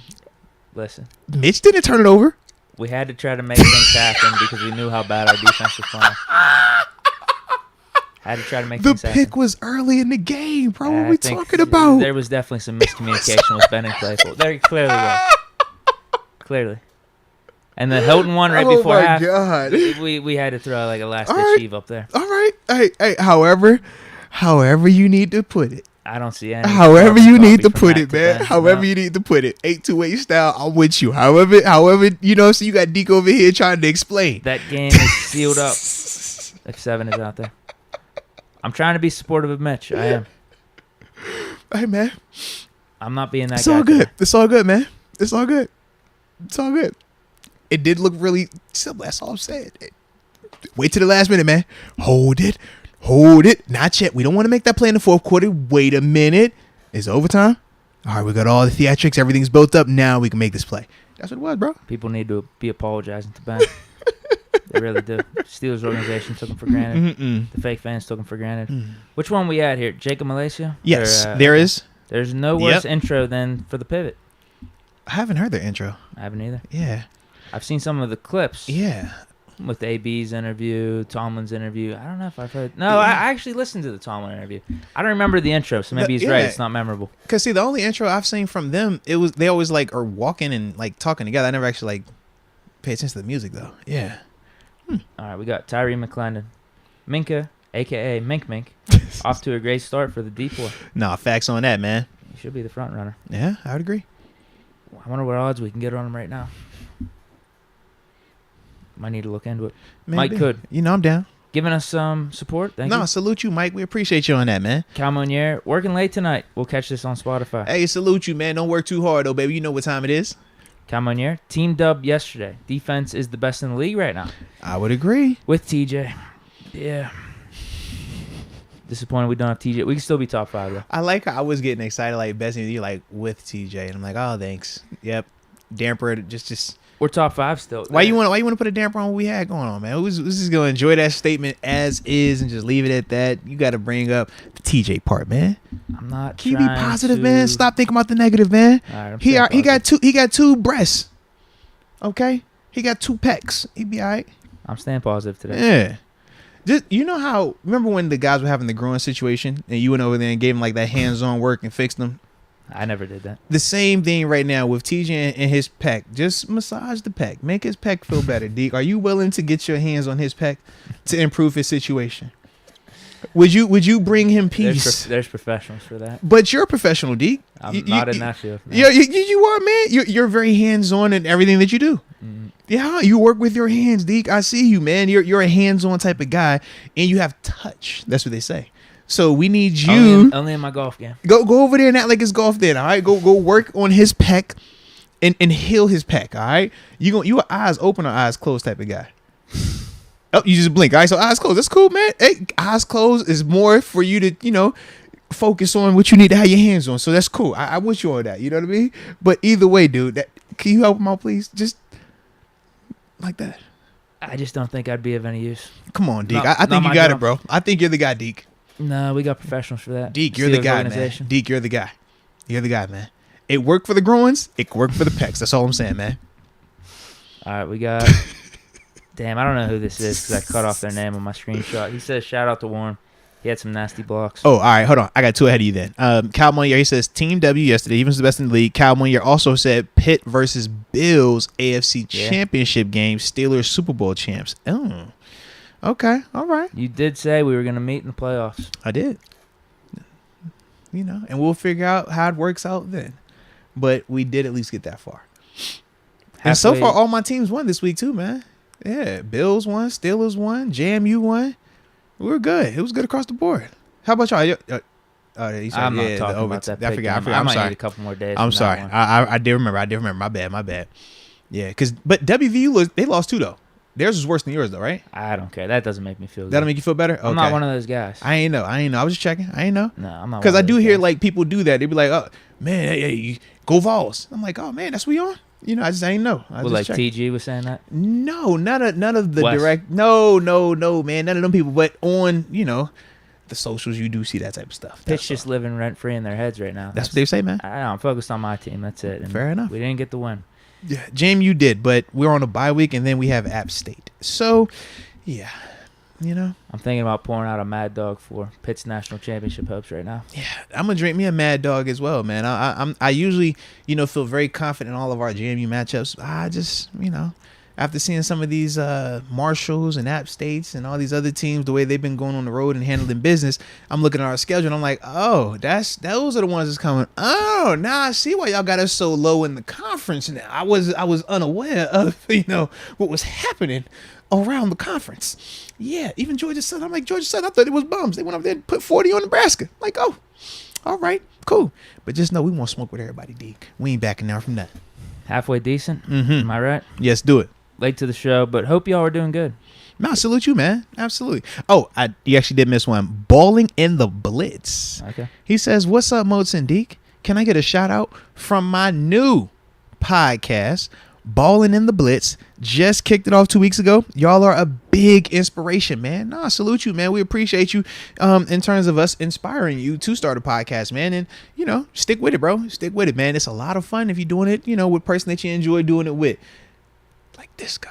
So it's all good. It's all good. But I'll salute you on that, man. All right. Richard Arbiza? Yes, indeed. USC's offense looking scary. Shout out. Juju's playing well. I didn't see I know Juju. They said Juju was doing some stuff. Yeah, he's supposed to have a good game. But USC, your boy Jordan Addison. Holy cow, bro. Him and Caleb Williams, they was on one, bro. Yeah. It does feel rough weekend for college football, man. Jordan Addison does feel just like a way nicer play out there than that USC. I'm just throwing it. He just seems like a big time player. Like when you watch him at Pitt, it's like, oh, he's nice, but it's Pitt. At USC, I'm like, bro, he top 5. It's the jersey. I don't know what it is. I watch it. It just feels different. Same player making the same plays. It just feels different out there at USC, though, bro. Would you agree with that? Does it just a little? If you weren't a Pitt alum, or Jordan was from somewhere else, would you just a little? It don't feel a little bit big, just a little, just a smidgen. We ain't saying that it's like no longer hail to Pitt. It's still something to Pitt, but it just ain't hail to Pitt right now. It's just fight on. I'm not doing that. You ain't feeling that? No. But it's Jordan. I thought you were a Jordan guy. I mean, he left Pitt. Oh man, he chose his own path. Fair enough, man. Not keeping that much of tabs on him. I can't say I didn't see him whenever I was out after the Pitt game. He was on the TV at the bar I was at. I'm not gonna say I didn't see what he was doing, but he's not on the top of my radar though. Fair enough. I'm not like some of these WVU fans that you're talking about, keeping tabs on Pitt and like rival teams and stuff. Don't you shoot the message over here. I was just asking a question, man. That's it. I'm reporting the news, and I'm seeing that they said Juju was even struggling. They said they put the ball on the ground. He fumbled. I didn't see that either. I didn't watch that full game. Oh, okay. I just saw a couple highlights. I watched like the first. He probably did. Half. If they're saying it. I watched like the first half of like I think it was Mahomes' third touchdown when I turned away. Yeah. Anthony Six though. Yes. Mixon hit us with the too small. Dude, the defense responded perfectly. Saw a lot less eye contact from the Bengals. They talked less, something we haven't seen in a while. Been on the wrong end of that these last few seasons. Yeah, I know exactly the play you're talking about too, man. He ends up smashing Edmonds. Edmonds tries to hit him one-on-one. He runs through Edmonds, but what do you do, like tap him on the head? No, Mixon tacks himself on the head. But it was funny in a sense because you see Edmonds, when Edmonds gets hit, I thought Edmonds was knocked out. Just like watching it, like how he was like laying flat. Oh yeah, he had a couple tackles that look questionable too, where he's like leading with his helmet. Yeah, I'm like, I was like nervous, bro. Yeah, but he definitely like got ran over, and that was the one where I think Minka ends up getting him down, but Mixon definitely taps his helmet like, yo, he's too small, he's too little or whatever, and that's when Minka points to the side like, bro, you only got like 5 yards on this play, and they kind of like shoved it. Yeah, yeah, but no, it was a couple of them plays though where I was looking, I'm like, Edmonds, please, bro, please keep your head up, man, like. You know how I feel about that. That bring that PTSD out for the board, man. Exactly. I hate seeing it, man. Absolutely. Devontae Foreman, do you think we should sign another outside linebacker anyway? If TJ is not out for a long time, it's great, but have a rotation of guys would be solid. What about JPP? Man, sure. You know JPP, he a part of the most awesome draft class ever. That 2010 draft class is what I'm referring to, Deke. You know that one that had the likes of like Tyson Alualu, Antonio Brown, Emmanuel Sanders, Arthur Moats. You know, those type of guys. You know, Demaryius Thomas. A lot of talent in that group. And not just naming a few. We ain't even going to go down that list. But that's just a few. But yeah, JPP, obviously, because he's a part of that. Sam Bradford was one of them. Oh, man. What you mean? Oh, man, bro. What you mean? That's the highest paid. Bro, in terms of drafted quarterbacks, he has the record for most money. I know. He was the last guy. On, bro. That was the reason they made the rule. He got the record, bro, so just let him live. All right, let him live. You're asking too many questions. We got Tebow. Tebow got a playoff win. He got a playoff win.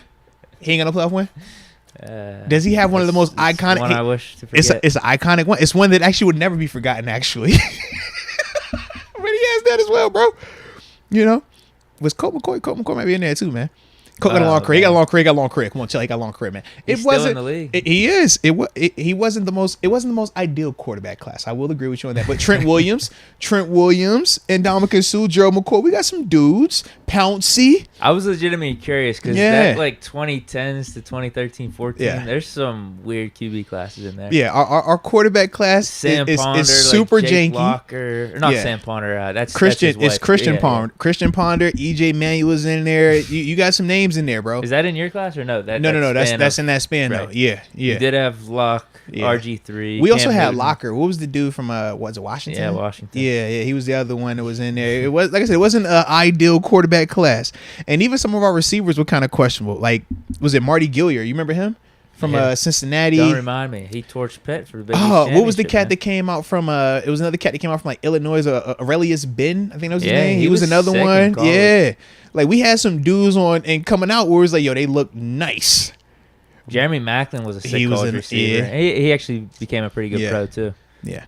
But 8B is our saving grace out of that group, so that's the one I like to bring up. And then I say Emmanuel Sanders, and then Demaryius Thomas. So take that. Those are three good receivers. That's the ones we were rolling with. But JPP, as a whole, could he help us out? Sure. In pass rushing situations, when we're going to our sub package ball, 4 down D line, he could put his hand in the ground. He's a DN go. The issue with JPP is when we're playing base, he is not a 3-4 outside linebacker. He is truly a 4-3 hand in the ground DN. So when you're asking him to do some of the things that we would ask him to do on our defense, that would be challenging from my perspective. As long as you're sending him, I think he'll be fine. I don't like him rushing standing up. I love him when he rushes with his hand in the ground.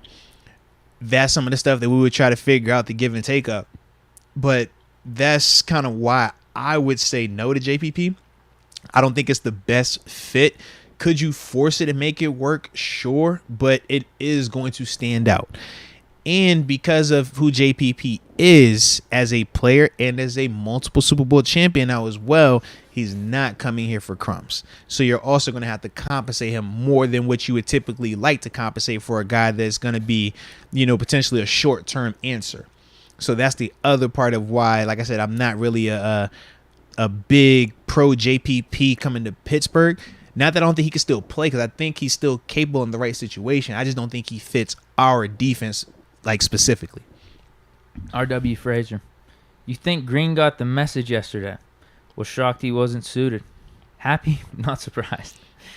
Gunner and guiding blockers on special teams down the field, blocking in general, thumbs up.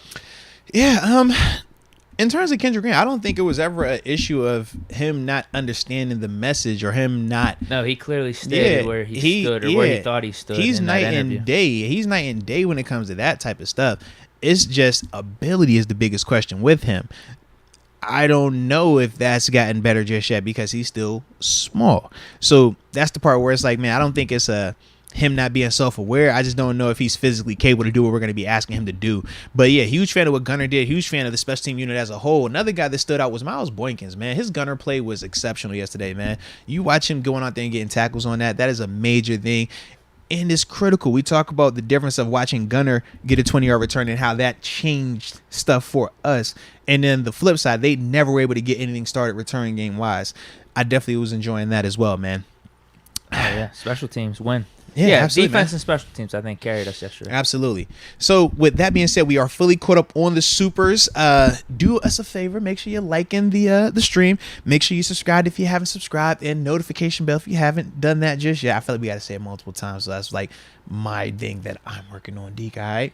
But now, I think Jacob just pulled up with one last Super, then we'll open up the phone lines to defend it, man, or to finish it.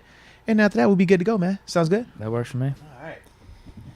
Can't wait to hear what the people got to say. Jacob Alessio does say, though, just a couple bucks from those in this chat that don't have the means. Prayers for TJ and Najee. No, absolutely, man. Absolutely.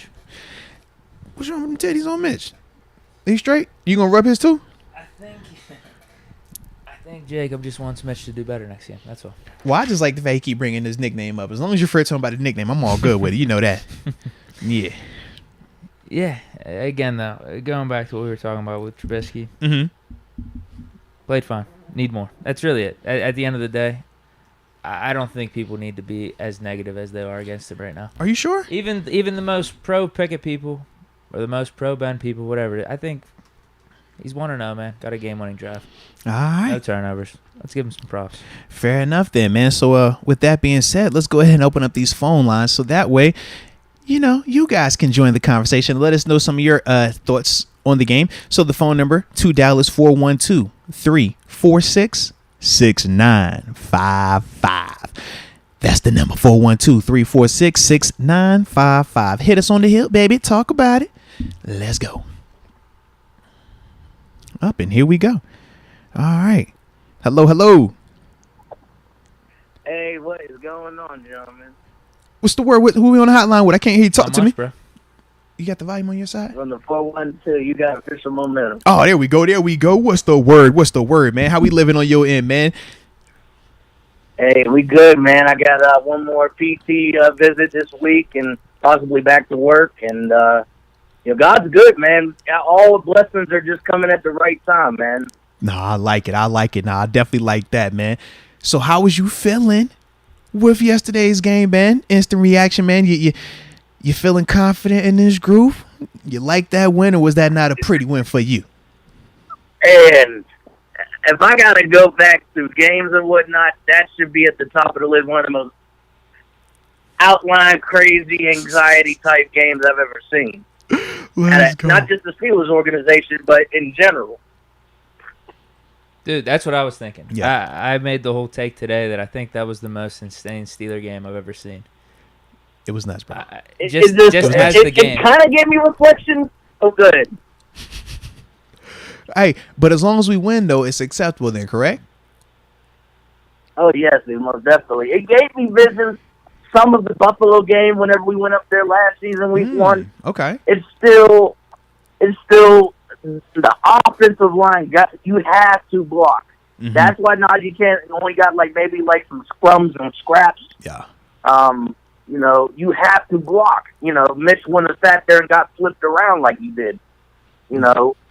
Defenders, you cannot leave wide open opportunities for receivers of opponents to get open. Otherwise, like most people would have said, Cincinnati would have had that game. I did not want to envision that, but God, if we were 0-1, what's that gonna say about the Steelers? Ryan Clark and them guys are gonna be like, oh no, yeah, they got bounced by the guys that went to the Super Bowl and lost. Are the Steelers still a plummet team? Are they a question mark? No. Should they have brought Roethlisberger back? Yeah. Ooh. Did Deke really just say yes? Yeah. That is a simple answer to that. Oh no, it was a good game. No, I would agree, though. It definitely was a good game, man. And I am glad to hear that not everybody is on the we need to, fire Canada, get rid of Mitch, and bring 7 back train. Not just yet, at least. So that is good. Now, I do got to ask you, though. You've been talking about these stories. We need one. What you got for us, baby? Okay, man. Let me tell you this. We put them on the spot. All these stories, I need a good one. Let's go. All right. This is the Lynn Swan story. It kind of correlates. What most people didn't know, actually, he used to live in Swiftly. His sons went to Swiftly Academy. So we'd see them at the gym and whatnot. We go outside. This is when we were younger. We were teenagers. We go outside, throw the football with them, and I got to throw one. Me and my brother got to throw past the Lynn Swan, and it felt like a kind of like a Super Bowl moment. Did you toe tap on your? Did you toe tap while you were playing catch? Did you toe tap? Oh, come on! Almost definitely. Okay. Just making sure. He's not going to do the toe tap. Okay. The next time I saw this guy, this was whenever they had the Pittsburgh Power. You remember that? Yeah. Actually, my brother did a halftime for them. Oh, by the way, remember 9:30. Put that on your calendar. Ambition Ladder Rivers. 18 days away.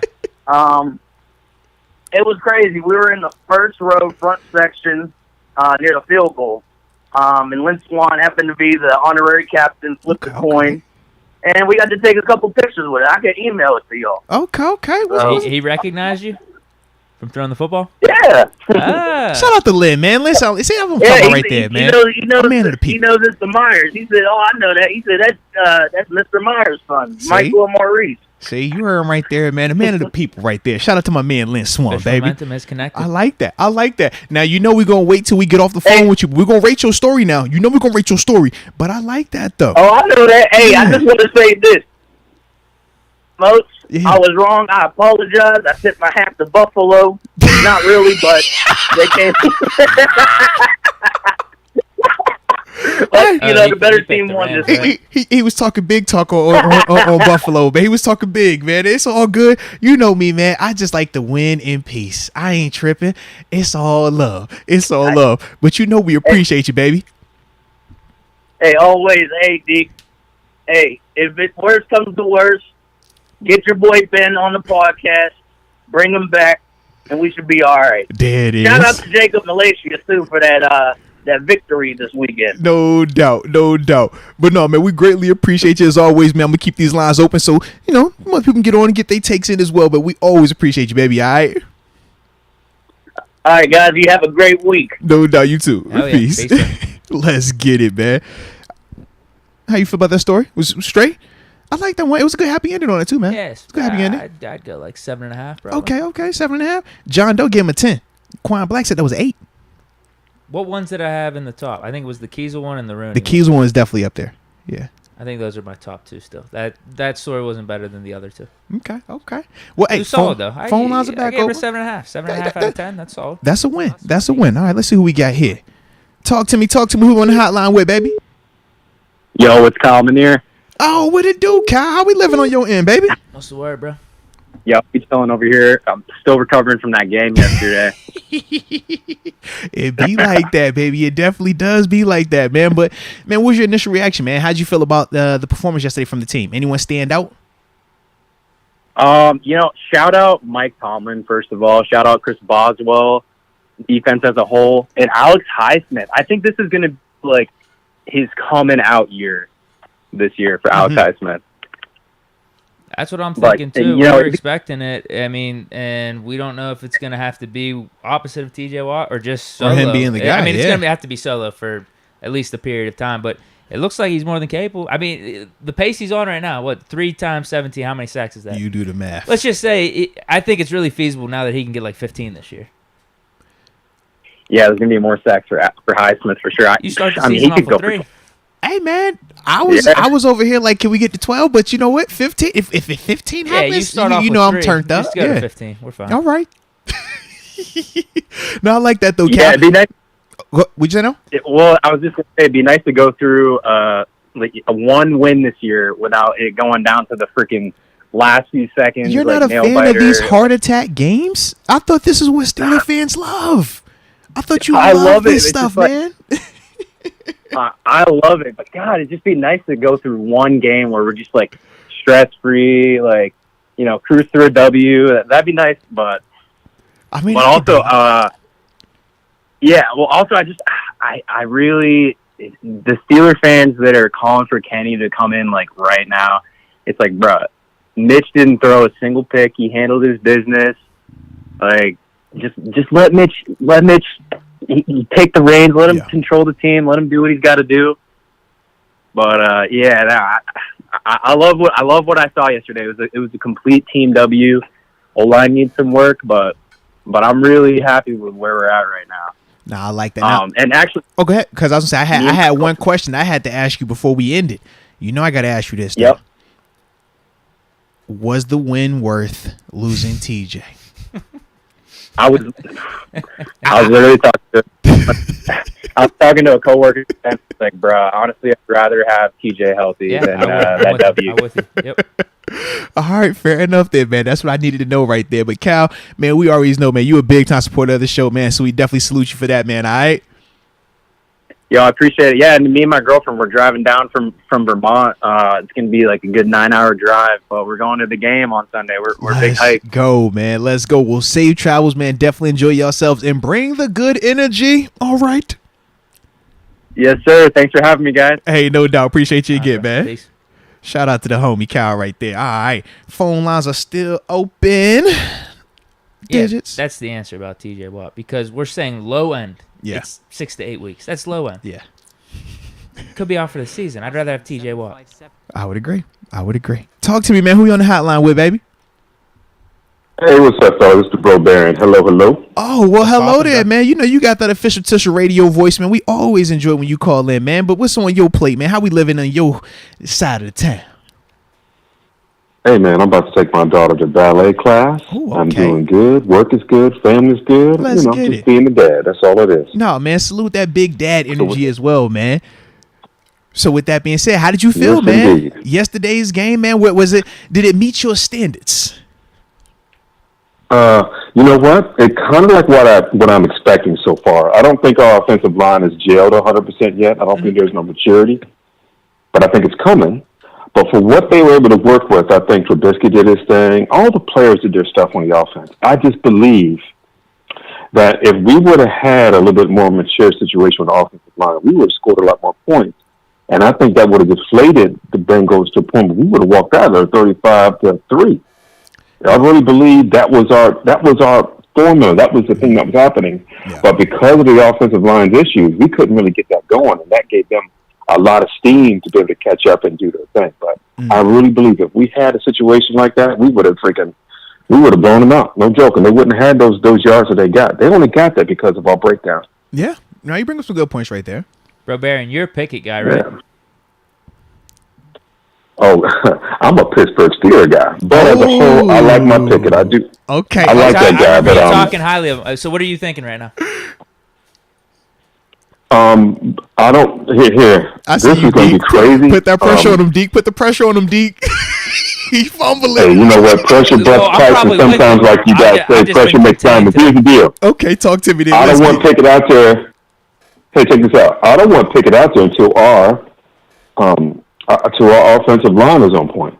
Okay. Right? He is right now. He needs to get adjusted to the game, the speed of the game, which I think he would do very well. But I don't want them out there where he can get hurt too early. Fair. Because wasn't there another quarterback that came out like Harrington? I think he played at Oregon and ended up going for Detroit or someplace and got hurt early and he just wasn't the same. Joey Harrington. Yeah, Am I out right? of Oregon. Yeah, I know you're talking about. Yeah. I mean, Yeah, should we? so I don't want that happening to him. Yeah, and then even the other Carr brother, David Carr, down in Houston with the Texans, is another concept like that. Yeah, it definitely happens, man.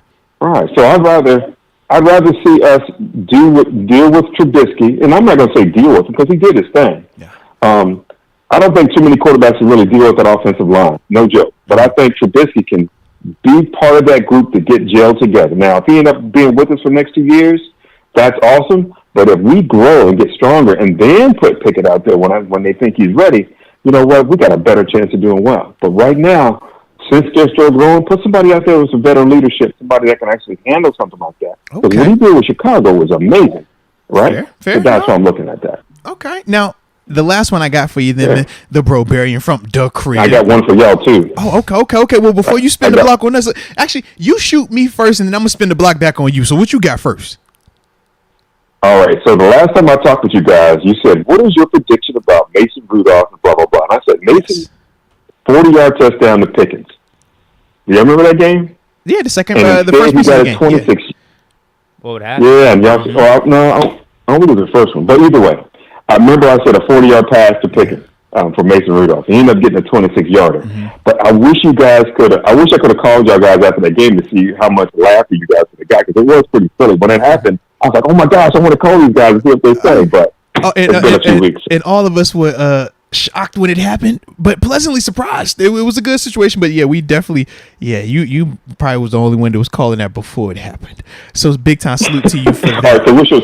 All right, so for me, man, I got to Yeah, ask so what's you. your spin for me? All right, so it's as simple as this, man. We won the game, but we lost TJ Watt. Was it worth it? Was it worth it? I need to know from you. I don't like that type of question. Here's the deal. We got the win. We got 16 more games to go. We got that out the way. Now, we can heal from an injury. We can't heal from a loss.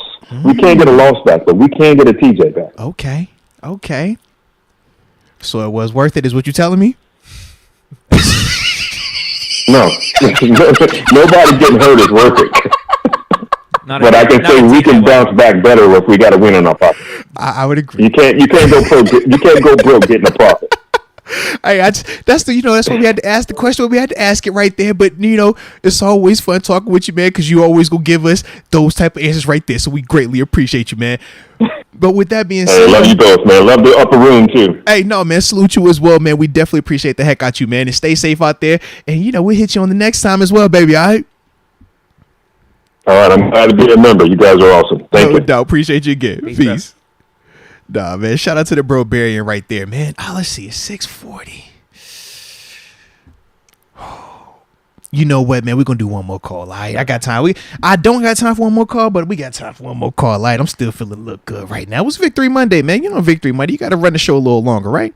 So phone lines up. We're going to take one more call, man. Who's going to be the lucky last one? Moment of truth. 412. Oh, they calling right now.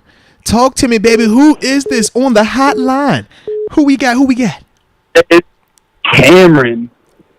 What's the word? What's the word, Cameron? How we living over there, man?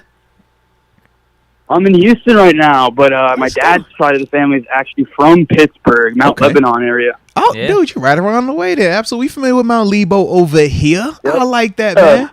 Crazy story, honestly, from my dad. He was at a game in the 70s, and two drunk guys were fighting above him, and they ended up falling and landing on my dad. He broke his arm. Jeez. And when he was in the hospital, he got a gift, and it was a football signed by basically the whole team. Oh, wow. I'm not exactly sure the specific names, but a lot of the big 70s guys on there. That's dope. I mean, it sucks that your dad broke his arm because them dudes fighting and fell on him. If you're going to fight on your own time in your own space. Yeah, but you know what I'm saying? Football, he was so shout out to the ball, though. We should ask him the question. Was it worth it? Breaking the arm, get that Steelers, boy. I mean, those are some of the things you got to ask yourself at times, man. I do like that, though. Yeah, I do like that. But Cameron, talk to me, man. How'd you feel about the game yesterday, too, man?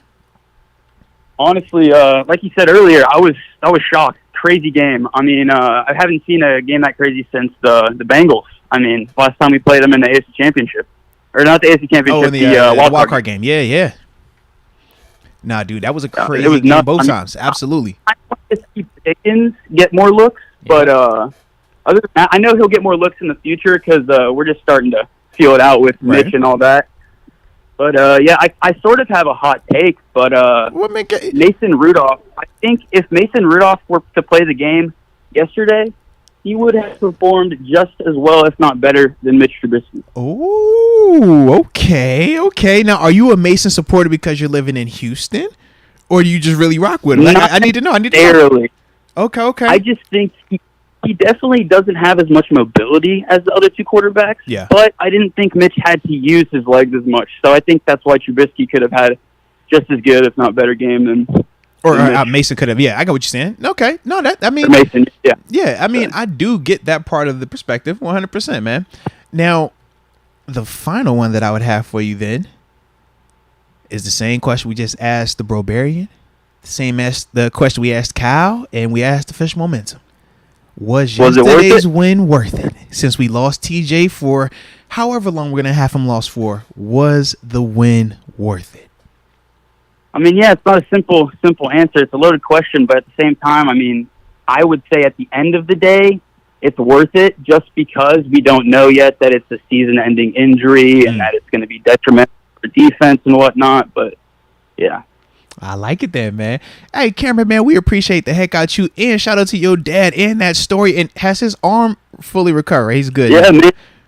Thanks. Just became a member yesterday. Hoping to be here for a while. Oh, let's get it then, man. Salute you on top of that then, baby. Yes, indeed. Yes, indeed. So, yeah, man, stay tuned because we keep this thing rolling. On Bleacher Report, man. That's crazy. See, there it is, man. Thanks, bro. Appreciate it. Man. Major respect to you, though, man. But no, we appreciate you, man. Yep. And yeah, like I said, we have to open this thing up to you again, man. Maybe have you hop back on with us, all right? All right, see ya. Have a good one. No doubt. Peace. Peace, bro. All right. No, that was a vibe right there, man. I definitely like that. So yeah, man, let's make sure I turn up off. Alrighty. Well, yes, man, that is definitely it for today's show. I do want to say this. Get it off your chest. What you got? This goes back to the Pickett fans. Because Kyle Monier brought it up, saying like, there's too many Pickett guys out here. They're saying like screw Mitch or something. Yeah. People need to relax. Brobarian kind of touched on that too because he's a Pickett guy. He was talking about it a little bit. Here's what I'll say. Let's not act like we weren't thinking about it at least a little bit. Okay. I'm not going to be in here ripping on Mitch. Okay. I did not at all the whole show. Fair to think about. That's all I'm saying. Okay. Fully transparent. I didn't just because I don't have high expectations for this offense this year. You said they could average 30, so I could understand why you would be looking and saying, you know what, maybe we need to switch these quarterbacks out, switch something. I don't have an expectation for this offense to average 30. If they average 20, I'm happy. And I said that as well. And then that's when we had the conversation about, well, they averaged 20 last year, man. If they can get to this, I'm like, I get it. I just don't. I personally, like, I get we got the talent at the perimeter positions. I just don't believe in the offensive line to that extent just yet. Yeah. So with the Pickett stuff, yeah, I believe in his accuracy. I know what I saw in preseason. Yeah. And Mitch, I don't think took a sack yesterday. He had one. It was no, he didn't get sacked. It was when he ran out of bounds on the scramble. So yeah, if we're talking about Mitch and his mobility, still being able to make things happen, Pickett's got that mobility and some. Yeah. All so right. I'm just throwing it out there. Okay. Good game by Mitch though. All right. Backhanded compliment a little bit, but we're gonna roll with it, man. It's all I'm saying. You smiling because you know it was a backhanded compliment. That's why you smile like that. Let's be real. If somebody said that about 7 last year, you'd have been like, bro, I don't want to hear that. No. Here's the thing. Because maybe some of the guys that are pro Pickett right now are maybe too pro Pickett to where it's anti-Mitch. I was messing with you, but yeah, I get what you're saying. All I'm saying is I'm defending some of the pro Pickett guys. Let's not act like it's not a real thought to be had right now. No, what could the offense look like if Pickett was in there? Yeah. No, I joke with it, but no, I definitely understand where you're coming from. But we'll see, man. We'll see. Yeah. We got our first game at home this week. Yeah. Mitch's first game with the Steelers under the Canada system. So let's see how he does next week. He didn't do anything to lose the job week 1. We'll put it to you that way. That's how I feel as well, man. He had a game-winning drive. That's a big thumbs up in my book. I like that. And we got the win. We win it. We like it. So this is a Victory Monday. Like I said, man, we appreciate each and every one of y'all that were with us today. The ones that was with me yesterday on the Space Talk, salute y'all as well for that, man. Make sure y'all like the stream, subscribe. Stay safe out here. We back in the saddle on Wednesday. You definitely don't want to miss that show. And like we said, later in the week, we will have Connor Hayward on Thursday talking a little bit about his first NFL action and upcoming Patriots game, man. So you definitely don't want to miss that either. But either way, we appreciate the heck out of y'all. And until next time, baby. Peace.